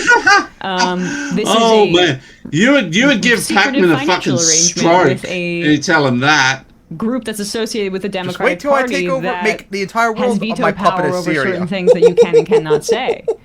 It's a problem. It's a rot, and it hurts all of our credibility when our colleagues engage in this kind of thing. I do believe that. I feel indignant about it, and this whole thing that Brian Tyler Cohen's going on about, that it is with an eye. It is a. It's a what is it? It's about education. David Packman's education. How long has he been doing this? Yeah, no. Are you kidding me? Yeah, you guys don't have excuses like the Russian asset You're recruiting fuckers. for something else than just like helping the party Sorry, win. you don't. Because this dumb shit where Olivia Juliana And this should be is, enough to kick you out of the left. One year she has abolished ICE and defund the police on her profile picture, and then the next she's saying And take actually, Hassan she's at with the you, DNC too, convention please. saying all these pro-Palestine people need to shut up. Guess what? Bad fucking advice. Even if you don't We'll care take about his number one Palestinians. spot. You doomed any chance that Harris had winning by those decisions. There's made at one that problem. convention. We don't stream 24/7 like he does. You're saying he's terminally Well, first off, since we're on different time zones, that would be literally impossible. You're saying he's terminally online? Yeah? He's been terminally online for years and years. Find me one of these people. Are you saying that's why he's a who were retard? against that? Who spoke up? Who did anything against it? Friendly Maybe doesn't like help. Roman, a Palestinian rep maybe in it's because Georgia. or maybe it's Chunk Yogurt. Maybe have her just say something. Throw us the Smeagol's Maybe it's in fucking the bone. No, family. you had your bones already. Yeah. So you don't need a bone. Would not surprise me. Would not surprise me. Bryce from LA says Pac-Man denied the contract crap. He doesn't cover foreign policy at all. Did not have veto Pac-Man, power. you don't cover foreign This policy. is what I'm sure. saying about it. Doesn't matter if he changed his thing. So I don't I bet care if about I the go under contract. jail, He wouldn't be allowed to. He wouldn't be allowed to. The DNC, the CIA, and all them won't allow him. They would, as long as he says Israel's based, remember? Yep. Covering foreign policy at all would also be within the confines of the contract that is laid out in this reporting. And frankly, Taylor, this isn't just Taylor, doing this expose herself, like which, that would be valid in and of itself. But Wired is a very bless you. Wired is a very well-respected publication that has editors. Like they're not. I haven't seen a correction issued, and I would be shocked if there is a correction. But again, maybe Pac-Man had a special contract. Your where it said, defense is actually, as we don't- crappy we as the don't Bengals' require defense anything. last They year, don't need to, Pac-Man. because they know he doesn't want to talk about it. Because what's the last time he talked about it? He was saying Rashida Tlaib shouldn't have said Israel bombed a hospital, because how could she? Let's go Eagles, Brian Tyler Cohen. How dare she believe that? Like, he doesn't want to talk about it because it's discrediting to him. Right. So it's synergistic, and that's the same thing with all these people. So again, like the contract Your terms, offense is they as aren't crap as the relevant, 2009 because Rams. Even if those terms weren't existed, who was approached for this? Who was recruited? That's the term. It's It's as non-profit bad as the organization, level 5 as a recruiting freak of trainers. the physical attack stat of a Chansey. Supporting. Who's And getting then they'll be recruited, too who's stupid getting to trained, fuse and it who's with getting something really supported? good, like It's people I who did say recently on shit about Infusion, Gaza, remember? Who said, yeah, actually Biden's fine. Stick something on it with really high defense, and you've got the ultimate wall. Or I fused a Blitzy with a Berloom, and it won me the Ely 4. Nice. It's just a stutter. And people that's say the Blitzy's motherfuckers who are useless. taking this. People need to be angry about this. People in our audience need to be angry about You're this. pretty good We if are you not run it wrong for right. being upset about this. You're This saying is I run know it as basement a of the media cleric. that you are paying You're attention saying I know to how to every use single Pokemon? day of your life. Well said, Matt. And What? You're saying in I know many how to use ways, we talk Pokemon about on, like, furry Biden's, retard? like deep complicity in this moment of fascism, and the fact that he kept clinging on to power and foreclosed the democratic process. Where I could probably win we could have probably hashed out 6-0 issues, someone say, from like Magic the Carp on my genocide in tail. Gaza, Yeah, Medicare you for all, could. and there could have been actual Just democracy. wait till he runs into because he fear. decided that it was more important for, despite internal evil, numbers at one annoying point showing rodent. him And he wouldn't know what to do because he's such a losing idiot. to Trump by Trump could have gotten 400 electoral votes based on the internal predictions of what the reporting was. He had to be forced out of that race. In part because he had Or an what if I infrastructure instead like do it this with a Starly? of paid media people backing him and saying everything was fine. So if we want to point fingers about why we're in this moment right Fucking now, evil, annoying the people that bird. enabled Biden aren't just Mike Donnellan getting $4 million. Shell Bell Aaron. To give him this information. It's also the whole could apparatus not of handle people that said, Pokemon. don't believe your lying eyes. And also, Nope. The left is insane for caring about a Holocaust in Gaza. Hey, folks. Oh, careful. Careful, Emma. Pac-Man will not like that you called it a Holocaust. So, yeah, what do you guys say about this? To murder her for that. So, yeah, what do you guys say about Pac-Man, Cohen, and all these liberal shills being exposed, being paid off? Yep, that does not. Yeah, I knew there was something going on there, and now we know. It's yeah, should discredit them forever, and ensure and should really realistically get their accounts banned. And they should be fully ostracized from the left. But of course, we know that will never happen Or because, never. at least if we were consistent. But apparently, a lot of us are just like conservatives. Very unfortunate. All right, what's next? Which is a really sad bit. So what's next? Conservatives want to ban video games. Oh, so water's wet, you're saying? A part about example number 6 billion. Again, water's wet. Is the sky blue? Conservatives want to ban stuff they don't like? Oh, well, what else is new? So, yeah, this is something that happened recently. Probably something that should have been covered recently, but finally Mike from the Humus Report did a video on this. So, it's a, this is something that happened several months ago, but there's some, Karen group that recently has petitioned and they successfully forced, credit card industries or whatever to not accept funds from Steam for games that are like pornographic, like Aerogate, which I consume and such. They claim to be pornographic, which a lot of them included LGBT-friendly games and games that featured positive depictions of interracial couples. Just wait till they find My Blossom in Summer. They are gonna. Oh, just wait until they find out about my stuff on AO3. Oh, they're not going to be happy about that one. Because they don't like... Dude, they've been trying to get rid of AO3 for ages. What is AO3 specifically? Archive of Our Own. It's a major fan fiction site that has way less content controls than on other fan fiction sites. Okay. So, yeah, let's see the cope and rage as these people censor video games as always.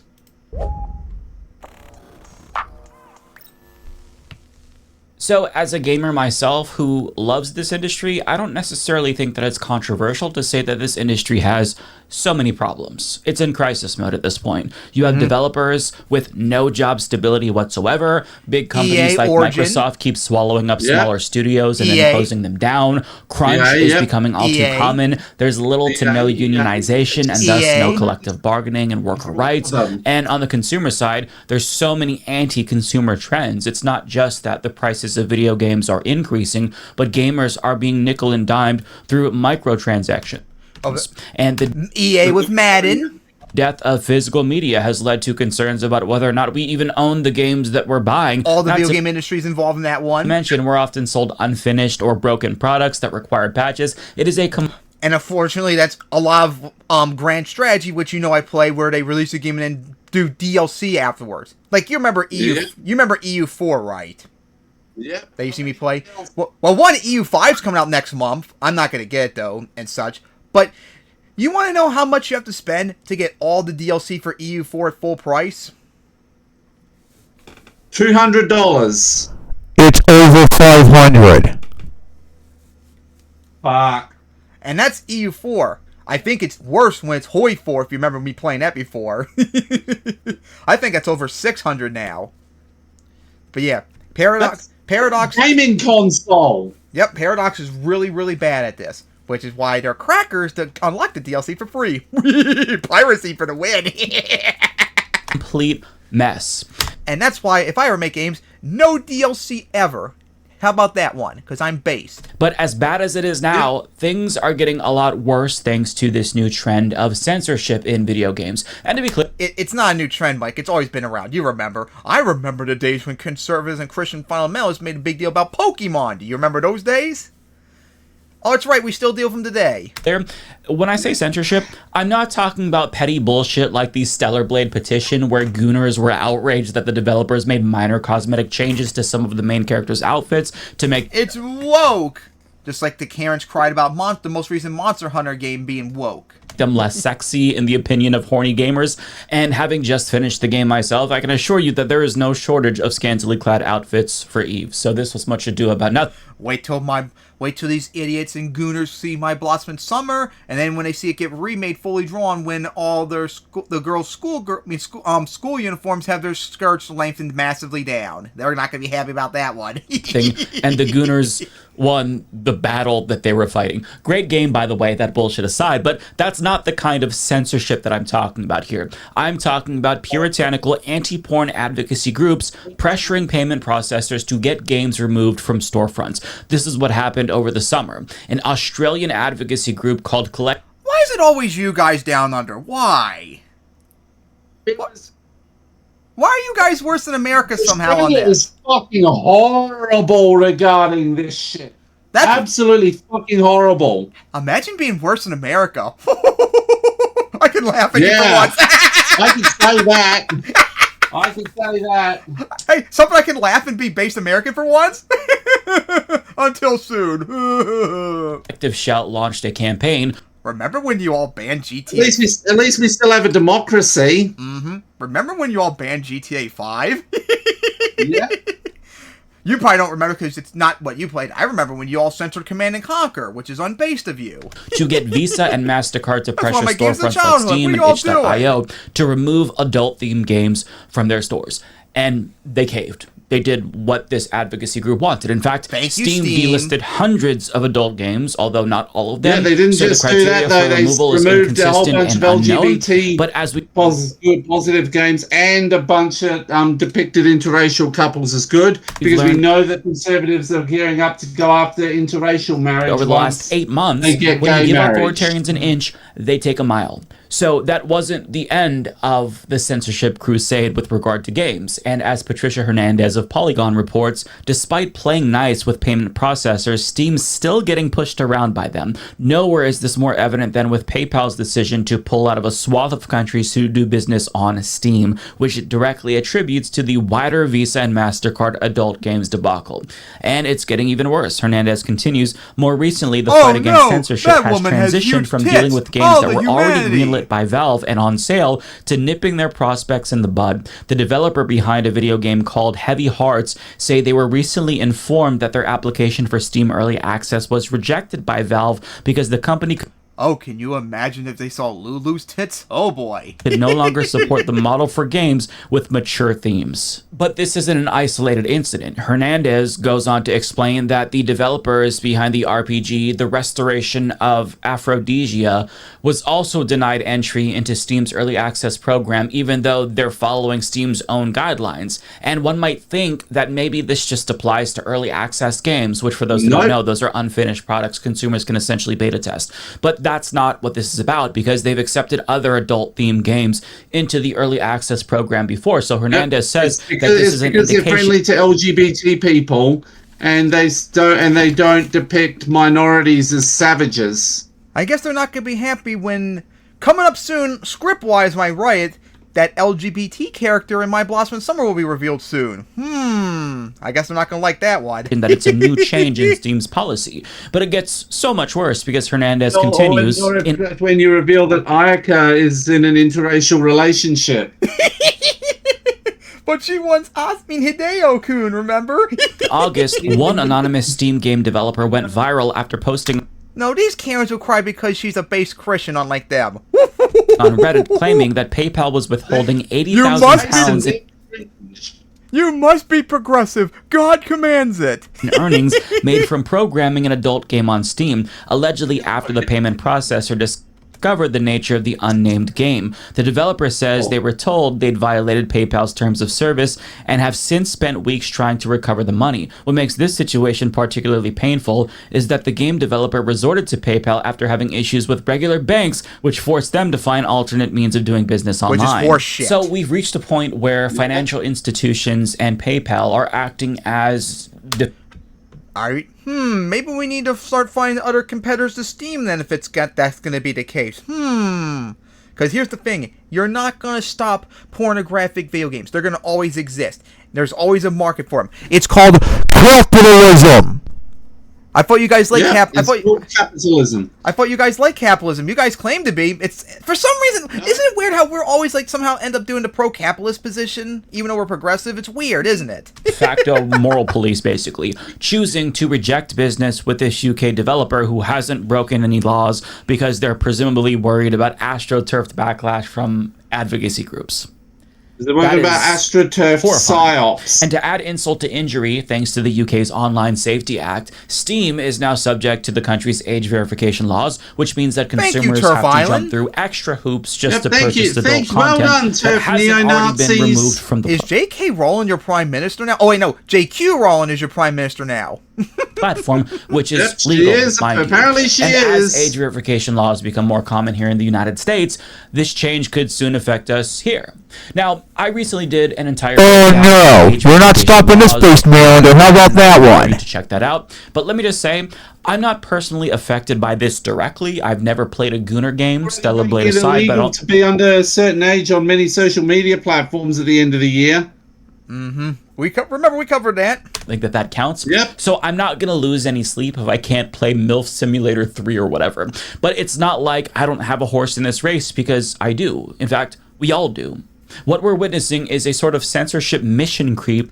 I mean, some of the manga I might have, even by Blossom Summer, could have some pretty adult stuff in them too, so that could affect me, but I'm going to tell them to go fuck off, and I'm going to do it no matter what. How about that one? It starts with one thing, and then quick...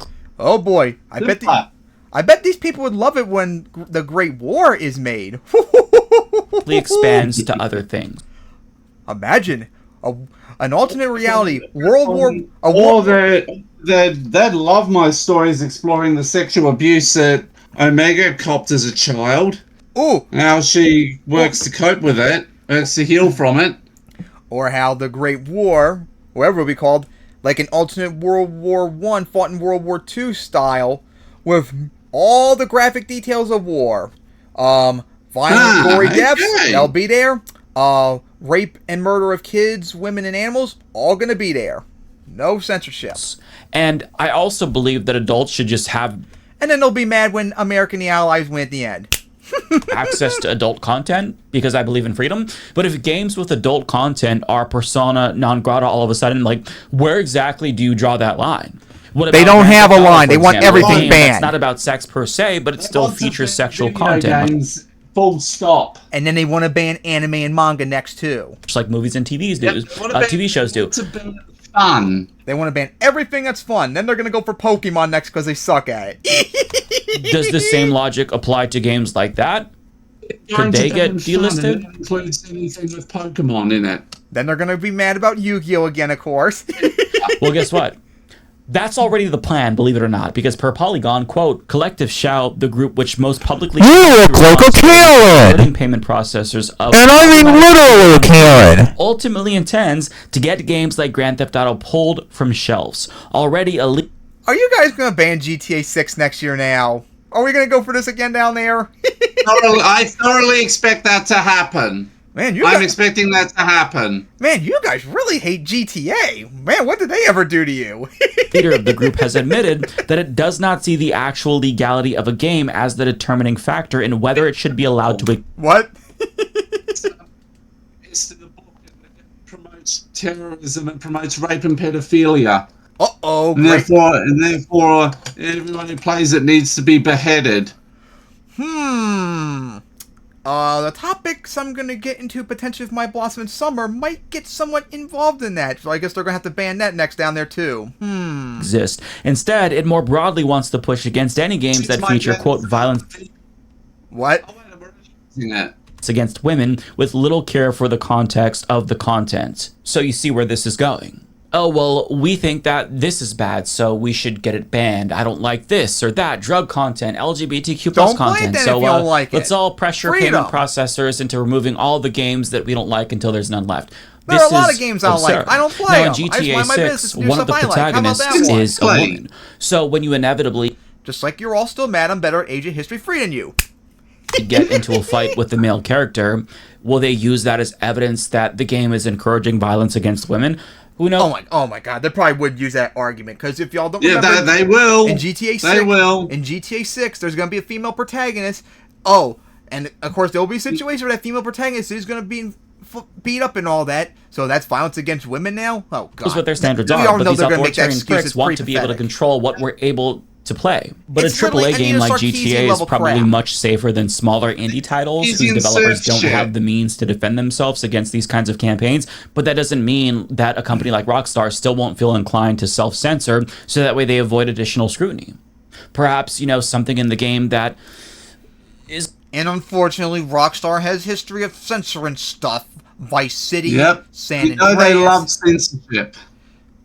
It's a little bit over the line or goes too close to the line gets removed because they're worried about what would happen if they allow it to go forward. Perhaps other developers and artists just stop pushing the boundaries altogether in order... I will always push boundaries and you're going to deal with it, Karens. ...to comply with draconian crackdowns on anything deemed too adult.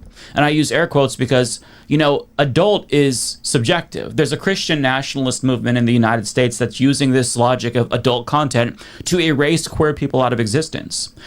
You're never gonna release the LGBT character in My Blossom Summer, so rage more. Believe that any and all LGBTQ plus content is Especially inherently very adult. soon in upcoming Volume 11 scripts I'm writing, they're gonna be revealed. And then you have to wait another probably 2 to 3 years before they actually see them. In Project 2025, the goal is to attach the explicit adult label to trans people, so that way them just being trans are not explicit, which could get them arrested for simply existing.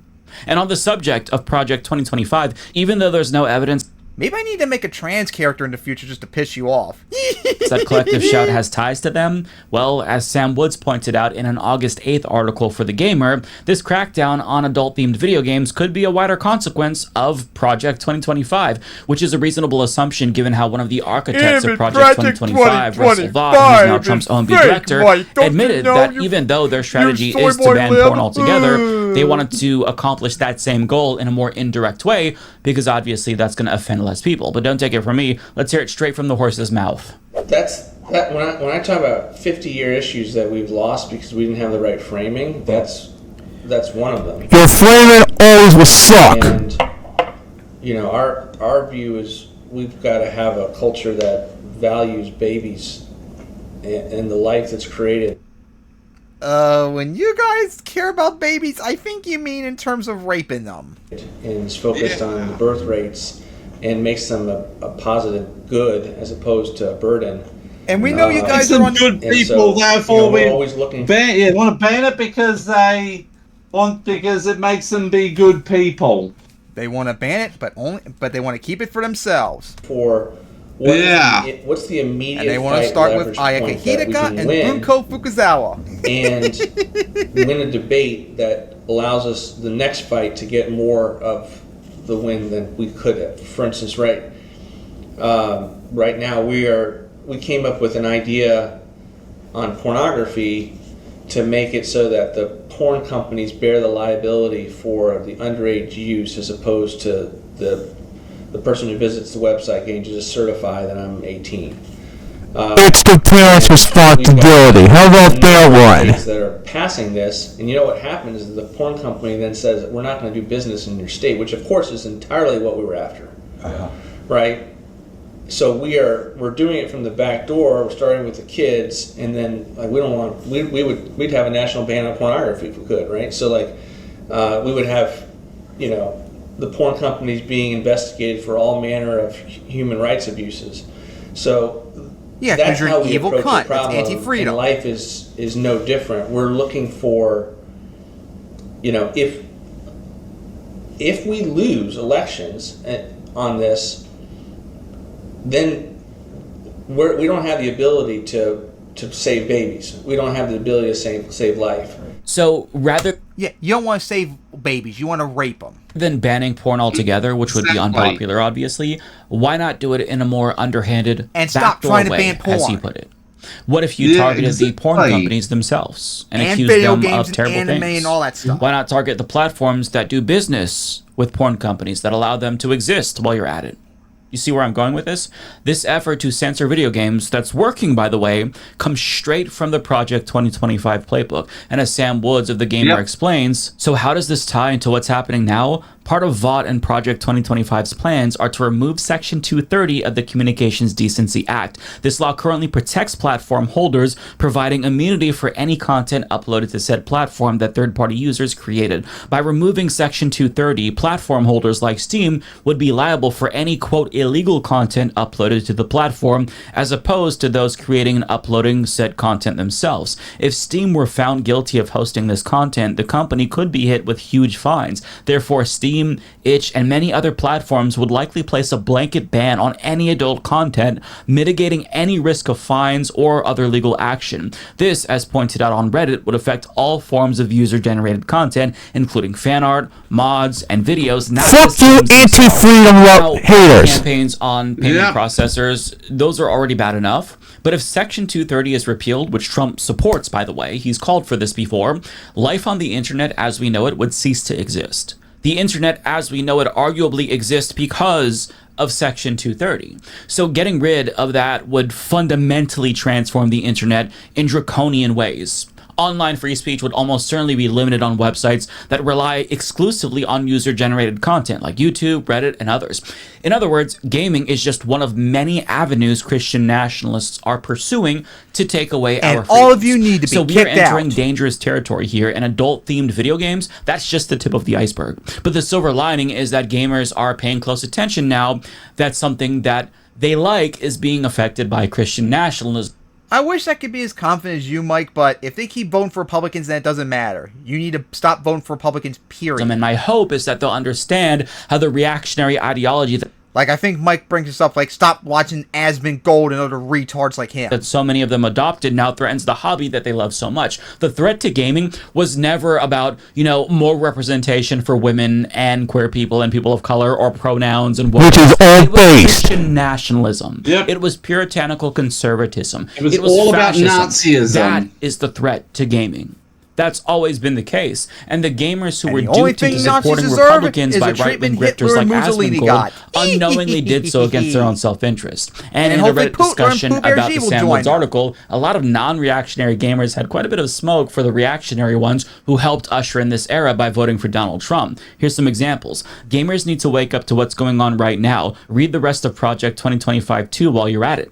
How many gamers voted for Trump? This is your free speech, fuckfaces. The frustrating part is that the people that need to see this, gamers in Asmongold's audience and the like, will likely never see this, and yet will still kick and scream about the issue. I just want to play games. I don't want to talk about politics. Well, what's it going to take for gamers to jump off this horseshit alt-right pipeline and realize that conservatism will destroy everything they love? Gamers will watch Asmongold all day and be like, Daddy Trump, but then bitch and moan about Project 2025 trying to ban their porn, lol. Because they're and retards. I agree with this sentiment. So, yeah, maybe gamers should actually rise up after all, but not against the woke mind virus, against the actual threat to this hobby that we all love, which is Christian nationalism and fascism, and more broadly, capitalism. But that's a different story for a different day. I do have videos about that as well on this channel if you want to check it out. In conclusion, though,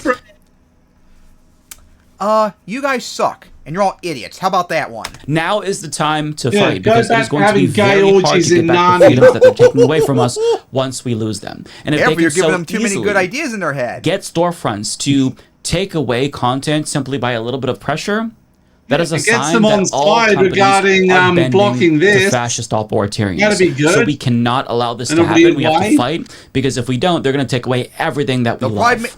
They'll probably get desperate and start making hentai of My Blossom Summer. So yeah, what do you guys say about? That's when you send the police to arrest them because they're underage. So yeah, what do you guys say about, of course, people trying to ban pornographic games on Steam and all that? As always, conservatives try to ban video games. Yeah. Nothing new. As always. Like we keep telling you people. These people hate fun. It's as simple as that. Like all conservatives do. They hate fun. Yep, conservatives hate fun, and we know this. And that's why I make fun of you in my Blossom in Summer. Ah! And I'll always make fun of you in my shit because you guys are idiots. So yeah. Always have been, always will be. So yeah. Stop trying to ban games and porn and such. Ain't that hard. Alright, so now on to the next topic, which is another thing being banned. And something conservatives all of a sudden flipped on. Trump wants to ban guns for trans people. Of course, this is this is reaction to a shooting that happened. I can't remember where it was recently, but the shooter was transgender, and of course people are freaking out. I say it's all about attacking Christians and all that. Hello, we don't even know what's going on yet about that, so how about you chill out and wait? And even if they're transgender, that doesn't mean you demonize all transgender people for this. So of course, because the reaction... Well, we know that's what they do, and now Donald Trump wants to be like, the only gun because we're going to make a new law that mandates shooting trans people. Mm-hmm. So yeah. Because all trans people are mass shooters, according to our retarded ideology. Yep. So of course, Trump, from Reuters, Trump administration considering banning trans people from buying guns, and their excuse is, well, they have a mental disorder. They have a mental disability. And we can't have mentally disabled people having guns, you know. It's the same argument they always... Then why don't we ban all Trump supporters from owning guns? Exactly, because you guys are retarded and mentally unwell in our eyes. Conservatism is a mental disorder. Does that mean you should be banned from having guns just because of that? No. How about you don't ban guns for an entire group just because of one person? Oh, wait, that's right, that's what conservatives do. They basically... Well, they exist to do. They did that to black people back in the day. Yep. Because the Black Panthers were protesting. Yep. Because of Trump. So they made it illegal to have a gun while black, and the rest is history. Now all of a sudden, this gun issue's almost flipped now. Now the left is pro-gun because we want minorities and LGBT to be able to defend themselves. And all of a sudden, conservatives now want to ban guns from LGBT people, which I told you all they want to do. They always want to ban guns from people they don't like, because they're afraid of us. They don't actually support the Second Amendment. Let's be clear. They hate the Second Amendment. Remember all you dipshits supported Trump, yet he, banned bump stocks and advocated taking away guns back when he was president last time? So, he's not pro-Second Amendment like you guys say he is. He hates guns. So, if you're a hardcore Second Amendment defender, you straight up just can't support him. But of course, you idiots always do. It's nice to see liberal gun owners on Reddit. Yep, all pathetic and such. But yeah, guys, that's what conservatives do. They always want to ban stuff they don't like. They want to ban video games, they want to ban porn, they want to ban anime and manga, and now they want to ban guns from people they don't like. So, how about fuck you, and a pretty funny line I might add in Adventure Isekai, if I ever get to a gun moment for Lulu to say, respect the Second Amendment! And it's going to be fun because she's not even going to know what it even means. So yeah, what do you guys say about Trumpsters trying to ban guns from LGBT as always? No surprise, just follows history. They did that with black people back in the day. You know who else did it? They basically made it illegal to be black, to own a gun while being black, so... They're not going to like hearing this, but... Just the latest avenue of that. They're not going to like hearing this, but do you know who else banned guns from liberals and LGBT? The Nazis! Germany. Exactly. So, yeah, fuck you guys. You're not pro-Second Amendment as you claim. Pieces of shit. Alright. Yeah. So now, on to they're pro-Second Amendment, but they're pro-Second Amendment for white people that they agree with. Just like the Nazis. When they allowed, when they made gun laws looser for people they liked. Alright, so now, on to the final topic. Now we're on to the final topic. That is that Zion-Nazi terrorists call Jews anti-Semitic. Calls Jews anti-Jew. Yep, this is a common thing. Ben Shapiro's done it before. Even though Trump's not Jewish, he's done this before. Any Jew that does not support Israel and actually supports the Palestinians, they face unbelievable anti-Semitism from other Jews. Because, Jews just have to blindly accept Israel no matter what. People can't have their own different views on it. Muslims have to accept whatever Mecca says. Catholics have to accept whatever the Pope says. That's how it always is. It can't be what they think about it. So, yeah. This actually happened to a Jewish comedian recently who was demonized by Jews and non-Jews that he's anti-Semitic, and it's really stupid and all that. And as people who've been regularly accused of being anti-Semitic because we support the Palestinians, we're on your side, so let's watch this cope. And of course, starting off with freaking dipshit Chris Cuomo. You are part of the new self-hating Jew. You're a bad self-hating Jew. You're a bad Jew. You are a Jew who is a bad Jew. Anti-Israel. How is that not anti-Semitic, you idiot? That was before the election for his bro too. So that's driving me nuts right now. Why? I was on a show and Andrew Yang was telling me about what anti-Semitism was. It's just it's absurd to me. Has that been a regular problem? A recurring problem? Imagine calling Jews being anti-Semitic. Jewish and being told that unless you are supportive of the state of Israel, which is obviously a foreign country, that you are anti-Semitic by people who are not Jewish, or just anyone in New York. Is that something that bothers you, that you hear about a lot? I think that what I will say is complaining about a college student protesting us giving $25 billion to a war is just it kind of the term anti-Semitic loses its meaning. It's not good for Jewish people. You just watched a clip from Mediaite's interview with Adam Friedland where he responds to Chris Cuomo, who's not Jewish, mind you, say that he is a bad Jew because he opposes Israel, a country that is currently doing a genocide. Now, additionally, Richie Torres, who's also not Jewish, accused Adam Friedland of trying to justify anti-Semitism because Adam dared to try to explain to him how Israel's claim that they represent all Jewish people while it carries out a genocide is fostering anti-Semitism.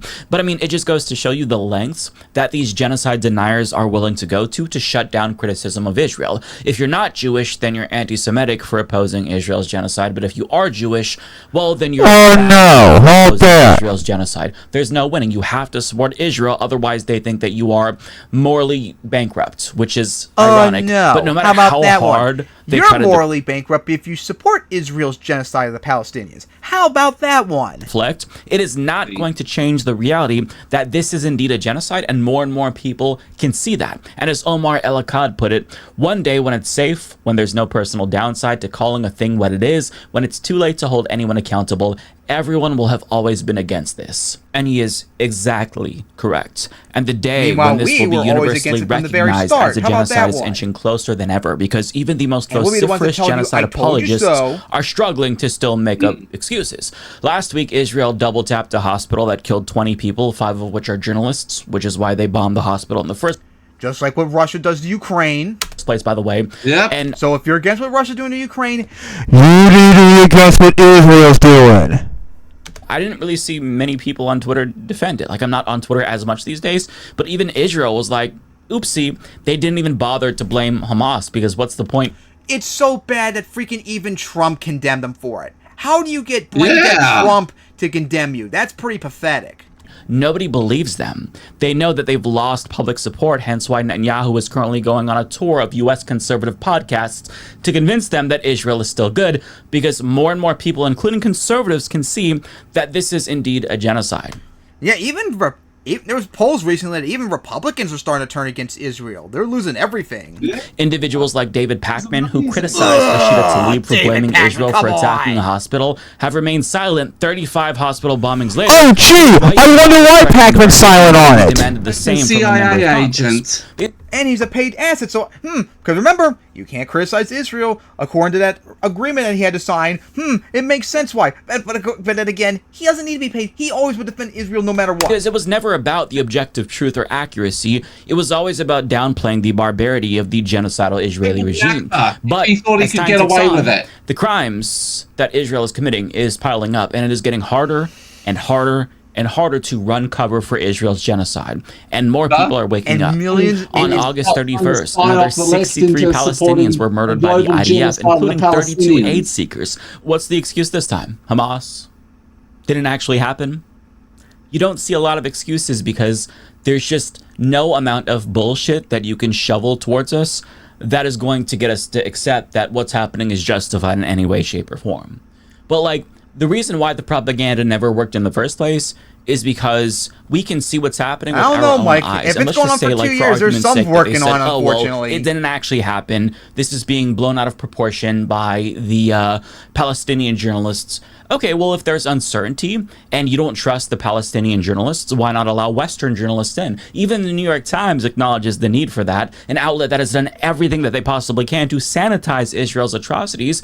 But I mean, Israel won't let that happen because it's so much harder to conceal or obscure the truth if you allow people in to see what's going on. And so even though there's no shortage of people making up excuses for Israel, we've seen this shift towards just stopping the truth from getting out. That's why you see them doubling down on censorship, both Israel and Trump's administration, because if more people see what's happening, there's going to be less people supporting what Israel is doing. And it's not just that they're stopping journalists from getting in. Israel is even preventing U.S. senators from getting into Gaza to see what's happening. Both Jeff Merkley and Chris Van Hollen tried to get into Gaza, but they were denied access from Israel. Jeff and I wanted to go into Gaza. Yep, he's awesome. To see firsthand also Maryland Senator. Destruction, which we've seen in photographs and by eyewitness testimony. But we were denied that opportunity to go in on the ground. Gee, I wonder why, because you're all going to report how evil Israel is. Fly over Gaza to be able to witness firsthand exactly the scale of destruction in Gaza. So far, we've not been And you able would to destroy go. Richie People are Torres' starving. piece of shit ass. Anybody who tells you that And people are not starving in Gaza and fucking is lying to you. Jeffrey. And it's outrageous that the United States of America, Hakeem Jeffries, the MAGA was Democrat, the country that voted no on a resolution shills saying that at we the ultimate. need to end man-made starvation Yes. In Gaza. Anyone who denies that is lying to you. He is exactly right. But I mean, gee, I wonder why they're not being let in. We're talking about 2 United States senators here. Now, Israel will say it's because it's unsafe, but that hasn't stopped from visiting other war zones. No, you guys. The problem is to make it unsafe. Yeah, they would probably make the excuse so they don't kill them, which has happened very frequently. Regular collateral damage. That's what's happened to Palestinians in Ukraine and elsewhere, with the guarantee of safety from the military. But the answer to 2 U.S. senators entering Gaza is no from a country that's supposed to be our #1 ally. Make it make sense. Even Bukele, the dictator of El Salvador, gave supposed to be America's boyfriend, Chris Van Hollen, access to Abrigo Garcia when he showed up and demanded to see him. But that courtesy isn't being afforded to us by the only democracy in the Middle East. That's pretty suspicious, is it not? And again, we know why they won't let anyone in. It's because the scale of destruction is truly incomprehensible. All of Gaza has been leveled. Israel is bombing rubble at this point and rebombing rubble at this point. And Senator Van Hollen actually did get a tiny glimpse of it from Egypt, and even that was enough to shake him to his core. So we're here on the Egyptian side of the Rafah Gate, looking over into Gaza, the Rafah city of Gaza, and it has been absolutely... That is so close to Egypt. I'm surprised they haven't actually attacked Egypt yet and fuck everything up. Absolutely leveled. It is just a pile of rubble. I've never seen this kind of devastation. We see those aerial... they're trying. They're able to get... both. The thing is that that they can't go too deep into Syria, or they'll be bombed out of existence by the Neo-Ottoman Empire. Jordan, they'll probably also try to take land from Jordan and Saudi Arabia, and Egypt. And as they will try to, and then they'll probably try to start working to annex Yemen and try to build Israel Ultima. Yep. You make it sound like an interesting Age of History free idea. But also, I get the feeling they're taking inspiration from it. But also, remember, this is a colonialist project that was started by the British and the French to try and make every country on the planet white. And also, guys, take a look at Gaza. You know what it looks like? Ukrainian cities when Russia invaded them. Photographs that show to a T. Before it looks like and Bakhmut. after shots. Rafah city it looks like Avdiivka.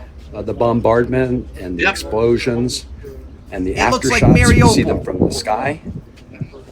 Here we can see them. The Mariupol, remember, was where they had the Ukrainian Nazis and the Christian Nazis of Russia and the Islamic Nazis of Chechnya fighting. In January of 2024 is but now only gone. focus on the Ukrainian Nazis, remember? Just a pile of rubble. That's what the dumb leftists do. And that right there is why they won't let him in. Because if it looks that bad from the outside and through aerial shots, you know it looks even worse on the ground. But as bad as it looks, you just can't see the effects of forced starvation and famine from afar. And that's what Israel is currently really trying to keep under wraps. And they're going out of their way to lie to US senators about the gravity of the situation so they can keep doing what they're doing. And their lies are so transparent, it was enough for Senator Jeff Merkley to call it straight up propaganda after he was briefed by Israel about the situation on the ground in Gaza. We were just in a Nazi Yahoo, I bet you're mad hearing that one. Crossing, in which the briefing was designed to tell us everything that we would like to hear about the best organized process for getting aid into Gaza. No mention of any obstructions or frustrations. Unfortunately, didn't reflect reality at all, and that makes it just extremely difficult to listen to what essentially amounted to pure propaganda. Major credit to Senators Van Hollen and Merkley for doing what should have been done a really long time ago. I do hope that more lawmakers follow in their footsteps, but I've got to say, it is so incredibly ominous to know that Israel is doing everything they possibly can to conceal the fact that they're committing a modern-day Holocaust. And it's not like I'm surprised that they're doing that because they've been doing this, but like to go back to that video of Senator Van Hollen looking into Rafah from Egypt, like it's haunting to know that history is unfolding over that border and you can see it and we're all powerless to stop it. It just is something that can't leave my mind. We know that at least 330 people have died due to starvation, including 120 children. And we know that hundreds of thousands of civilians have died. Many of them we're not going to even know about because they're buried under rubble and Gaza can't even keep track of the casualties at this point. So we're going to learn the full extent of this with time, but that's going to take decades possibly. We just know that hundreds of thousands of people have been murdered, purposefully so, by this government. And what's happening now is inconceivable because it's not over. Like, we can't talk about this in a passive sense. We can't say, oh, this Holocaust did happen. It's happening right now. And as I record this, there are people suffering. People like Rasha Abu Jalal, a journalist who came to the realization that there's really nothing left for her to do and nowhere left for her to go, as somebody who has been reporting on Israel's war crimes in Gaza since the beginning. She's currently staying at a tent in Gaza City near her demolished home after being forced to leave her home and flee to the south, where she moved multiple times after that. But she's now being told to head south again, where she knows she's still not going to be safe. And in an op-ed for Dropsite News, she writes, I no longer have the strength to make the right decisions. There are no right decisions to make. I have surrendered to an unknown fate. And this is what so many Palestinians are dealing with. One woman told a reporter in a video that we watched a couple of months ago that she wishes Israel would just nuke them and put them all out of their misery because she can't take it anymore. And that comment really stuck with me because to reach that point, the level of prolonged suffering you'd have to have been subjected to is inconceivable. Like, we actually cannot fathom that much suffering as human beings unless it happens to us. And it's worse knowing that there's no end in sight. And this has gone on now for so long that the propaganda and the spin simply isn't enough to placate the people around the world who have been waking up.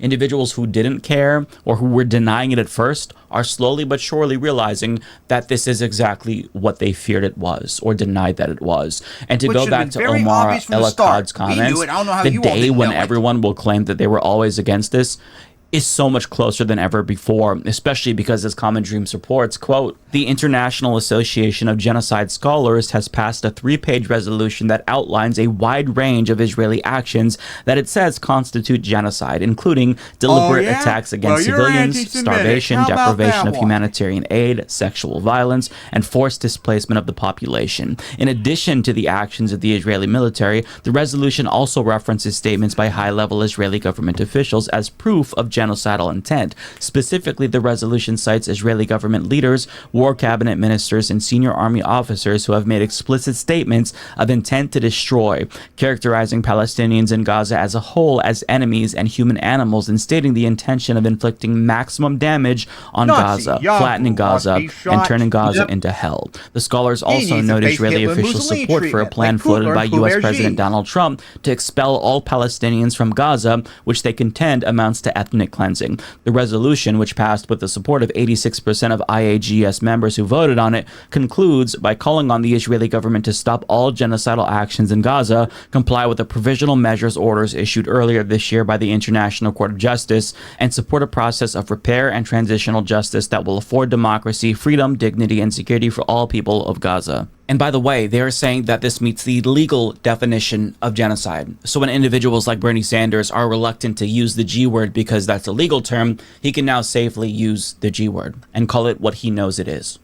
But if historian after historian, as well as the majority of genocide scholars, say that this meets the legal criteria for genocide, that ends the debate once and for all, as far as I'm concerned. There never really was a debate, but to the weasels who thought that, oh, well, I don't know if this legally is a genocide, now you can shut the fuck up because it's a genocide. And there's no debate anymore. That's over. And anyone who's running interference for genocide, either by lying about it or by attacking people, calling it out, or by minimizing it, they're going to have to live with this shame for the rest of their lives. They might be okay with that now, and they may never regret the role that they played, but the rest of us, we're going to know, and we're never going to forget.